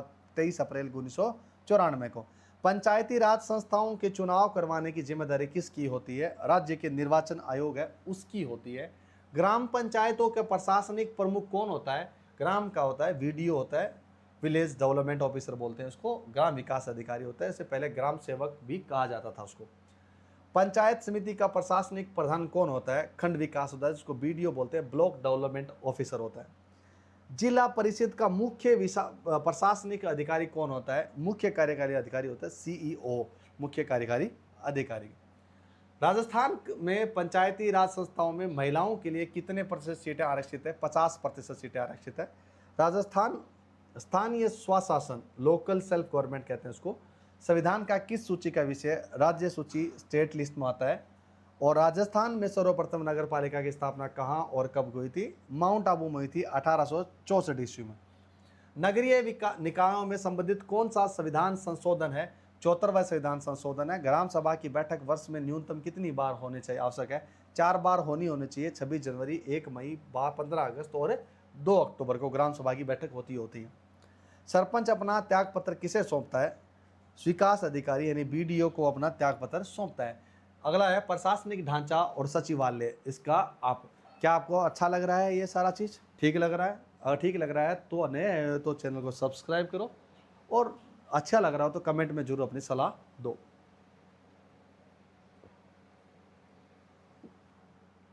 पढ़ते आगे। प्रशासनिक ढांचा और सचिवालय, एडमिनिस्ट्रेशन एंड सेक्रेटरीट। राज्य का सर्वाधिक प्रशासनिक अधिकारी कौन होता है? मुख्य सचिव होता है, जिसको चीफ सेक्रेटरी बोलते हैं। मुख्य सचिव की नियुक्ति किसके द्वारा की जाती है? मुख्यमंत्री के द्वारा की जाती है। राजस्थान के प्रथम महिला मुख्य सचिव कौन बने थे? कुशल सिंह। राजस्थान की प्रथम महिला मुख्य सचिव कौन बनी थी? कुशल सिंह, 2009 में। राजस्थान का राज्य सचिवालय, जिसको सेक्रेटरीट कहते हैं, का गठन कब हुआ था? अप्रैल 1949 में हुआ था, जयपुर में। जिला स्तर पर राज्य सरकार की आंख, कान और हाथ के तरह कौन कार्य करता है? जिला कलेक्टर करता है, और डिस्ट्रिक्ट कलेक्टर होता है वो स्टेट के अंदर का आदमी होता है। आगे बढ़ते हैं। राजस्थान में संभागीय व्यवस्था, डिवीजन सिस्टम को शुरुआत किसने की थी? 1949 में हीरालाल शास्त्री सरकार द्वारा की गई थी। राजस्थान में संभागीय व्यवस्था को 1962 में किसने बंद कर दिया था? मोहनलाल सुखाड़िया ने कर दिया था। सबसे लंबा कार्यकाल भी इनका था। राजस्थान में संभागीय व्यवस्था को 1987 में किस मुख्यमंत्री के द्वारा शुरू किया गया था? हरिदेव जोशी के द्वारा। वर्तमान नए पुनर्गठन के बाद में राजस्थान में कुल कितने संभाग और जिले होंगे? नए पुनर्गठन की बात हो रही है, उससे पहले 7 थे और नए होने वाले कितने होंगे? 10 हो जाएंगे। और जिले कितने हो जाएंगे? 50 यानी 50 हो जाएंगे। राजस्थान के 3 नए संभाग कौन से बनाए गए? सीकर, पाली और बांसवाड़ा। अभी भी इसमें संदेह है, सीकर बनेगा या नहीं बनेगा। प्रमुख संवैधानिक एवं वैधानिक संस्थाएं हैं ठीक है, कमीशंस एंड बॉडीज क्या कहते हैं? राजस्थान लोक सेवा आयोग आरपीएससी की स्थापना कब और कहाँ हुई है? 20 अगस्त 1949 को हुई थी जयपुर में, और बाद में अजमेर में स्थानांतरित कर दी गई है राजस्थान लोक सेवा आयोग आरपीएससी। किस समिति के सिफारिश से आरपीएससी को जयपुर में अजमेर स्थानांतरित कर दिया गया था? पी सत्यनारायण राव समिति के द्वारा किया गया है। आरपीएससी के अध्यक्ष और सदस्यों के कार्यकाल कितना होता है? 6 वर्ष या 62 वर्षों की आयु तक होता है आरपीएससी के अध्यक्ष, उसके बाद पहले रिटायरमेंट दे देते हैं। बढ़ते हैं आगे। आरपीएससी के प्रथम अध्यक्ष कौन थे? एस के घोष थे, सर एस के घोष। राजस्थान के राज्य निर्वाचन आयोग स्टेट इलेक्शन कमीशन का गठन कब हुआ था? जुलाई 1949 में हुआ था। अनुच्छेद था 243 के तहत। राजस्थान के प्रथम राज्य के निर्वाचन आयुक्त कौन थे? अमर सिंह राठौड़ थे। राजस्थान का राज्य वित्त आयोग स्टेट फाइनेंस कमीशन को प्रथम अध्यक्ष कौन थे? कृष्ण कुमार गोयल थे, के गोयल बोलते हैं उनको। राज्य वित्त आयोग का गठन संविधान के किस अनुच्छेद के तहत किया जाता है? अनुच्छेद 243 आई के तहत। राजस्थान राज्य का मानव अधिकार आयोग स्टेट ह्यूमन राइट्स कमीशन का मुख्यालय कहाँ है? जयपुर में है। राजस्थान राज्य मानव अधिकार आयोग का प्रथम अध्यक्ष कौन है? कांता कुमारी भटनागर थे। राजस्थान में लोकायुक्त पद की स्थापना किस वर्ष में की गई थी? 1973 में की गई थी। राजस्थान के प्रथम लोकायुक्त कौन से नियुक्त किए गए थे? आईडी दुआ उसका नाम था, उनसे किया गया था। राजस्थान के प्रथम मुख्य सूचना आयुक्त चीफ इंफॉर्मेशन कमीशन है, उसका क्या है? एमडी करोनी है। राजस्थान के लोक सेवाओं के प्रदान की गई गारंटी अधिनियम किस वर्ष में लागू किया था? 14 नवंबर 2011 को लिया। राजस्थान के अब तक कुल कितनी बार राष्ट्रपति शासन यानी प्रेसिडेंट रूल लागू गया? 4 बार है, 1967, 77, 80 और 92। जयपुर और जयपुर ग्रामीण और दुर्ग संभाग है, उसके बारे में बात कर लेते हैं। फटाफट आइए, ज़्यादा समय नहीं लेंगे और सारे सवाल कर लेते हैं। आइए, जयपुर के विश्व प्रसिद्ध ब्लू पोट्री जो है किस वर्ष में जीआई टैग मिला था? वर्ष 2006 में उसको जीआई टैग मिला था। हाथी दांत की नक्काशी और लाख की चूड़ियों के लिए राजस्थान का कौन सा जिला प्रसिद्ध है? जयपुर है। और जयपुर में ग्रामीण जिले का कौन सा कस्बा चमड़े की जूती निर्माण और लेदर के क्लस्टर के लिए प्रसिद्ध है? मानपुरा, माचेडी बोलते हैं उसको, और माचेडी मतलब मोचेडी बोलते हैं उसको, और उसी से मोची लोग हैं वो उसको चमड़े का उसकी जूतियाँ बनाते हैं, उनसे जो बनाते हैं वो एक ब्रांड बन गया मोची। जयपुर का प्रसिद्ध गोविंद देव जी का मंदिर किस गौड़ीय संप्रदाय के परंपरा का मुख्य केंद्र है? गौड़ीय वैष्णव परंपरा। राजस्थान का सबसे छोटा जिला दूदू किस विषय प्रिंट या हस्तलिपित के लिए माना जाता है? दूदू प्रिंट काले और लाल रंग की पारंपरिक छपाई कार्य के लिए। दूदू जिले का कौन सा धार्मिक स्थल दादू पंथ की मुख्य पीठ परंपराओं को जोड़ता है? नरेना या नारायण, जहां संत दादू दयाल ने समाधि ली थी, नरेना वहां पर। कोटपुतली का बहरोड जिले का बहरोड क्षेत्र किस पशु विशेष नस्ल के लिए दुग्ध व्यापार के लिए बोला जाता है? मुर्रा भैंस होती है, सबसे उच्च किस्म की भैंस होती है, सबसे ज्यादा दूध देती है ये मुर्रा भैंस। खेराद कला लकड़ी के खिलौने और नक्शाबंदी के लिए जयपुर संभाग का कौन सा क्षेत्र पारंपरिक विषय? बस्सी, जयपुर के जगह है बस्सी, वहां पर है। राजस्थान का कौन सा जिला रत्न और आभूषणों यानी उसके जेम्स और ज्वेलरी की कटाई और अंतर्राष्ट्रीय बाजार के लिए? जयपुर है, उसको बोलते हैं, उसको जोरी बाजार बोलते हैं। प्रश्न है, सांगानेरी प्रिंट और बगरू प्रिंट जीआई टैग प्राप्त हुआ था उनको। हाथ की छपाई की परंपरा जिले किस में? जयपुर में प्रसिद्ध है। जोधपुर, फलोदी और बालात्रो की बात कर लेते हैं। जोधपुर की कौन सी प्रसिद्ध कपड़ा परंपरा पूरे भारत में अपनी प्रामाणिक और प्रमाणिकता के लिए प्रसिद्ध है? जोधपुरी बंदेज है, टाई एंड डाई उसको बोलते हैं। जोधपुरी का साफा, दोनों चीज है, जोधपुर की बंदेज और क्या बोलते हैं उसको? जोधपुरी साफा। जोधपुर का कौन सा ठंडा पेय पदार्थ है जो विशिष्ट मिठाइयों पूरे राजस्थान में प्रसिद्ध है? मावे की कचौड़ी है वो बहुत ही, और प्याज की कचौड़ी। मावे की कचौड़ी और प्याज की कचौड़ी राजस्थान की बहुत ही जबरदस्त मानी जाती है, आप जब भी हो खाइए। जस्ते या जिंक की बात करें, सबसे बनी पानी की पारंपरिक बर्तन बाटला कहाँ के प्रसिद्ध है? जोधपुर का। मरुस्थल का नया जिला फलोदी किस पारंपरिक पक्षी के शरणस्थली खींचन गांव के लिए प्रसिद्ध है? कुरंजा पक्षी है जो बाहर से आते हैं उसके लिए। फलोदी जिले का कौन सा स्थान है नमक उत्पादन यानी साल्ट शोर्स के लिए प्रसिद्ध है? फलोदी और बाप यानी बाप रन क्षेत्र है, वहाँ पर उसको जगह बोलते हैं। नए जिले बालोतरा का कौन सा कस्बा अजरक प्रिंट और मलीर प्रिंट की हाथ की छपाई के परंपरा के लिए जाना जाता है? उत्तर है बालोतरा, या पूर्ण रूप से बाड़मेर का हिस्सा है और उसी में बात की जाती है कि इसके लिए बालोतरा का कौन सा है, अजरक प्रिंट बोला जाता है। बालोतरा जिले के समदड़ी में किस लोक संत की प्रसिद्ध मंदिर और संप्रदाय परंपरा है? संत पीपा जी की मंदिर है। बालोतरा जिले का कौन सा क्षेत्र खनिज तेल में, क्रूड ऑयल में और पचभद्रा के नमक के लिए प्रसिद्ध है? पचभद्रा है। जैसलमेर जिले के किस विशिष्ट कलात्मक वस्तु के हाल ही में जीआई टैग मिला है?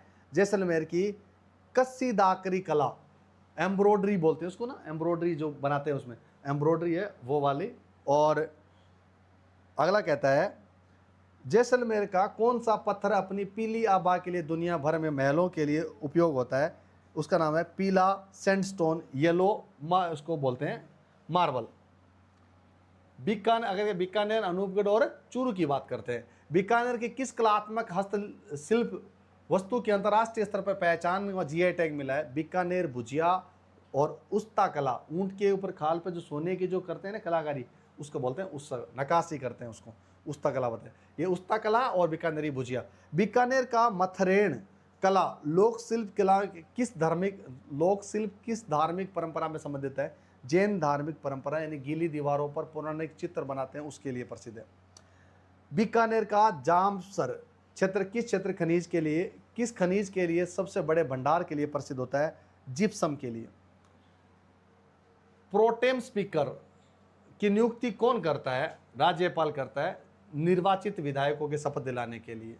अगला कहता है राज्य, वो पर्सन थोड़े रह गए हैं दो तो उसमें आ जाते हैं। राजस्थान की विधानसभा क्षेत्र में प्रथम नेता प्रतिपक्ष लीडर ऑफ अपोजिशन कौन थे? कुंवर जसवंत सिंह थे। चलिए आगे उसी पर आ जाते हैं। नए जिले अनूपगढ़ में स्थित लैला मजनू बोलते हैं ना, का मजार पर हर साल कौन सा प्रसिद्ध मेला लगता है? लैला मजनू का मेला लगता है। ये प्रेम और सद्भाव की परंपरा का प्रतीक है। अनूपगढ़ जिले का डाडा पंपाराम का डेरा किस धार्मिक परंपरा के लिए बोला जाता है? सिख और सिंधी सूफी की परंपरा के लिए विजयनगर में होता है। गंगानगर जिले के किस कृषि उत्पाद या फल की विशिष्ट पैदावार के लिए बगाती कृषि में प्रसिद्ध है? किन्नू की खेती और माल्टा की खेती। साइट्रस फल होते हैं, ये किन्नू की खेती संतरे जैसा होता है और उसको किन्नू और ये दोनों माल्टा एक जैसे होते हैं, उसके अंदर वही एकदम सेम मेजोरिटीज वैसा होता है जैसे संतरा होते हैं। हनुमानगढ़ जिले का गोगामड़ी मेला किस लोक परंपरा के लिए सांपों के देवता पूजी किया जाती है? लोक देवता गोगाजी महाराज के द्वारा। चूरू जिले के ताल छापर अभ्यारण्य में किस विशिष्ट जीव की परंपरा और अरावली के उत्तरी छोर के लिए प्रसिद्ध है? काले हिरण, उसको ब्लैक बक्स बोलते हैं, उसके लिए। चूरू जिले का ददरेवा गांव किस जिले के देवता को जन्म के स्थान माना जाता है? उसको पूजनीय परंपरा का हिस्सा है गोगा जी है, इसे शीर्ष मैडी कहते हैं, गोगा मैडी कहते हैं। बीकानेर के कौन सी ऊनी कंबल है जो शॉल परंपरा के सर्दियों के लिए कपड़ों के लिए प्रसिद्ध है? बीकानेर की लोई बोलते हैं उसको, वो ज़्यादा है, वहाँ आप ठंड में सोओगे तो लोई अगर ले ली तो आपको ठंड नहीं लगेगी। अजमेर, ब्यावर और डिडवाना और कुचामन की बात करते हैं।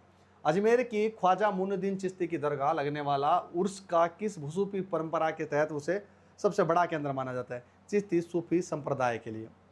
अजमेर का कौन सा कस्बा मार्बल की सबसे बड़ी अंतर्राष्ट्रीय मंडी के लिए बोला जाता है? किशनगढ़ मंडी। किशनगढ़ की बनी ठनी चित्रशैली है को भारत की क्या कहा जाता है? भारत की मोनालिसा कहा जाता है। नए जिले के ब्यावर को कौन सा त्योहार मेला अपनी अनूठी बादशाह का सवारी परंपरा के लिए प्रसिद्ध है? ब्यावर की होली का बादशाह मेला, जिसको टोडरमल की याद में, किसको? टोडरमल की याद में। ब्यावर जिले का जालीपा और कपूरडी की तरह कौन सा क्षेत्र है? तो लिग्नाइट कोयले के लिए जाना जाता है, उसका नाम है ब्यावर का ग्रामीण क्षेत्र है जो समीपवर्ती खनिजों के लिए प्रसिद्ध है।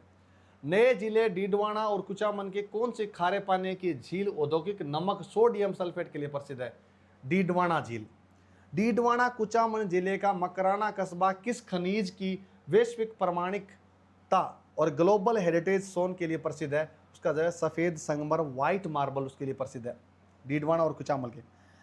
अगला कहता है नागौर जिले का टांकला गांव किस हस्तशिल्प वस्तु के निर्माण के लिए परंपरा के लिए प्रसिद्ध है? उसका नाम है टांकला की दरिया, कारपेट्स।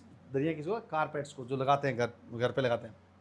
नागौर का बडू गांव किस पारंपरिक हस्तशिल्प वस्तु के लिए जाना जाता है? उसका नाम है कसीदा युक्त चमड़े की जूतियाँ। कसीदा युक्त क्या होते हैं? चमड़े की जूतियाँ। शाहपुर जिले का कौन सा लोक शिल्प अंतर्राष्ट्रीय स्तर पर फड़ पेंटिंग के लिए प्रसिद्ध है? शाहपुरा का जोशी परिवार, श्रीलाल जोशी। उदयपुर, राजसमंद और सलूम्बर।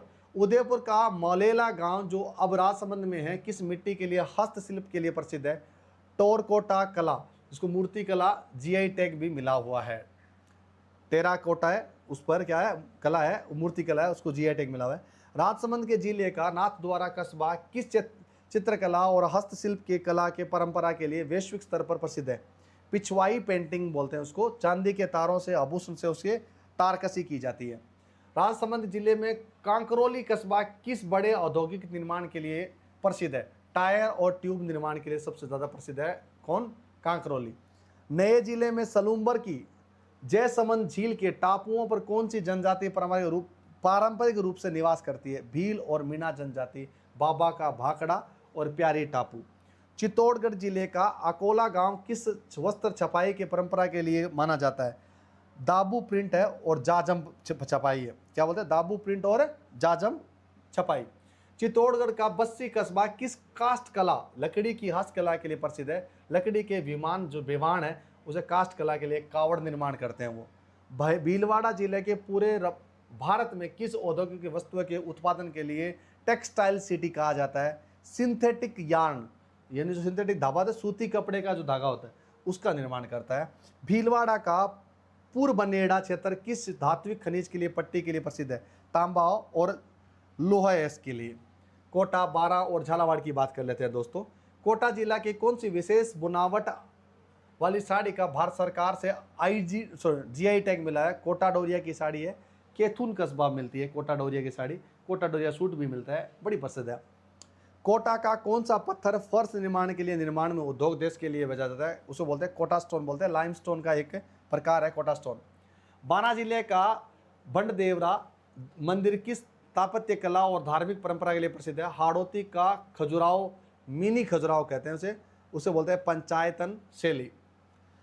बारा जिला के मांगरोल के कौन सी विशेष हस्तशिल्प खादी परंपरा प्रसिद्ध है? टसर रेशम खादी है और हाथी से बुनी हुई साड़ियाँ, हाथ से बुनी हुई साड़ियाँ। झालावाड़ जिले किस फल के लिए अत्यधिक उत्पादन करता है? तो उसका नाम है, राजस्थान का चेरापूंजी या नागपुर दोनों रूपों में जाना जाता है, उसका नाम है संतरा। ऑरेंज है वो संतरा, यही होता है। ठीक है। झालावाड़ का गागरोन किला क्षेत्र में किस फल और विशिष्ट जीव पक्षी के लिए, परंपरा के लिए प्रसिद्ध है?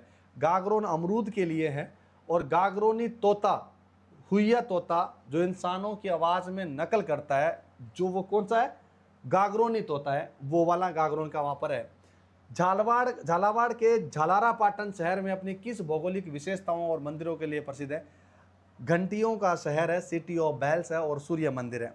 बूंदी जिला किस ऐतिहासिक जिला जल स्थापत्य वस्तु के लिए दुनिया भर में प्रसिद्ध है? बावड़िया है, उससे स्टेप वेल्स है, जहाँ जैसे रानी जी की बावड़ी है। बावड़ी जानते हो, एक स्टेप बाय स्टेप ऐसे नीचे जाते हैं तो एक कुआं होता है बड़ी, उसे बावड़ी कहते हैं।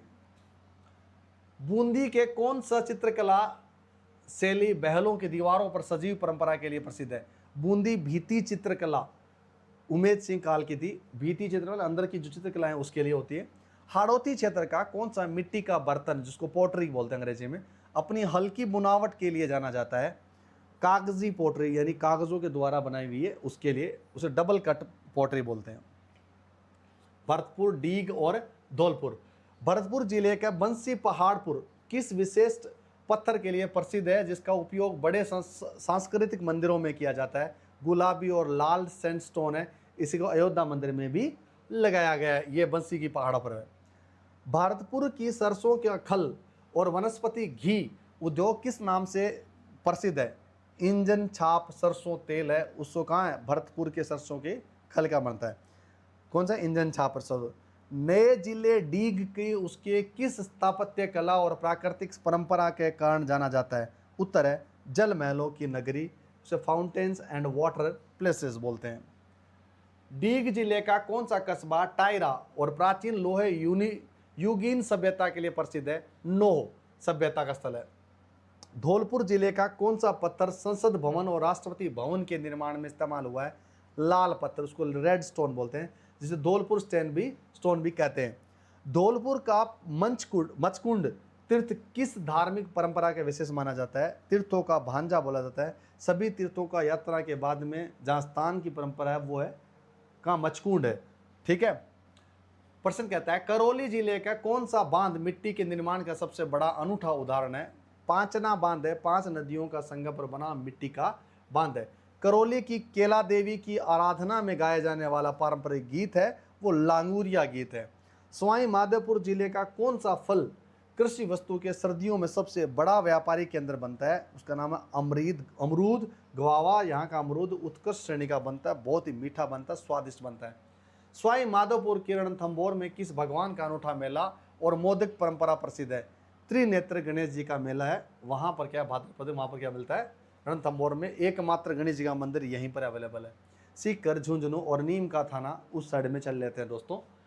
सीकर जिले का रघुनाथगढ़ क्षेत्र में किस खनिज के खनन भंडार के लिए उत्तरी अरावली में जाना जाता है? लोहे और पायराइट्स। सीकर जिले के खंडेला कस्बा वस्त्रों पर की जाने वाली किस पारंपरिक हस्तशिल्प कला का, हैंडीक्राफ्ट बोलते हैं उसको, को कला के लिए प्रसिद्ध है? गोटा किनारी का कार्य उसे लप्पा लप्पी या किरण या बाकड़ी भी कहते हैं। खंडेला का रोहिल क्षेत्र हाल ही में किस अत्यंत मूल्यवान परमाणु खनिजों की खोज के लिए देश भर में चर्चा में रहा? यूरेनियम। झुंझुनू जिले के कौन सी हवेलियां अपनी भित्ति चित्रकला परंपरा के लिए विदेशी पर्यटनों का मुख्य केंद्र है? नवलगढ़ और मंडावा की हवेलियां, जहां पर फिल्म भी बनी है, ओपन एयर आर्ट गैलरी है जहां फिल्म बनी है, जब भी मेट वहीं पर बनी है। झुंझुनू का बीर बंसियाल क्षेत्र किस विशिष्ट वन्य जीव के संरक्षण की परंपराओं के लिए प्रसिद्ध है? लेपर्ड कंजर्वेशन रिजर्व है, वहां पर है, किस पे? झुंझुनू में। नए जिले नीम का थाना का क्षेत्रीय क्षेत्र में भारत भर में किस धातु के खनिज के प्राचीनतम दोहन के लिए प्रसिद्ध है? तांबा, कॉपर। ठीक है, हिंदुस्तान कॉपर लिमिटेड उस पर काम कर रही है। नीम का थाना जिले के कांतली नदी के किनारे के कौन सी ताम्र युगीन संस्कृति फल फूली है? गणेश्वर सभ्यता। शेखावाटी के क्षेत्र का कौन सा लोक नृत्य होली के लिए दिनों में पुरुषों द्वारा डफ के साथ करने में चंग नृत्य होता है, और दूसरा होता है गिद्धड़ नृत्य। चंग नृत्य और गिद्धड़ नृत्य। झुंझुनू जिले का कौन सा धार्मिक स्थल भाद्रपद अमावस्या को बड़े मेले की परंपरा के लिए जाना जाता है? रानी सती का मंदिर है वहां पर। सीकर जिले का लक्ष्मणगढ़ का कस्बा किस कलात्मक स्थापत्य कला के लिए प्रसिद्ध है? 4 चौक की हवेली और स्थापत्य नकाशी।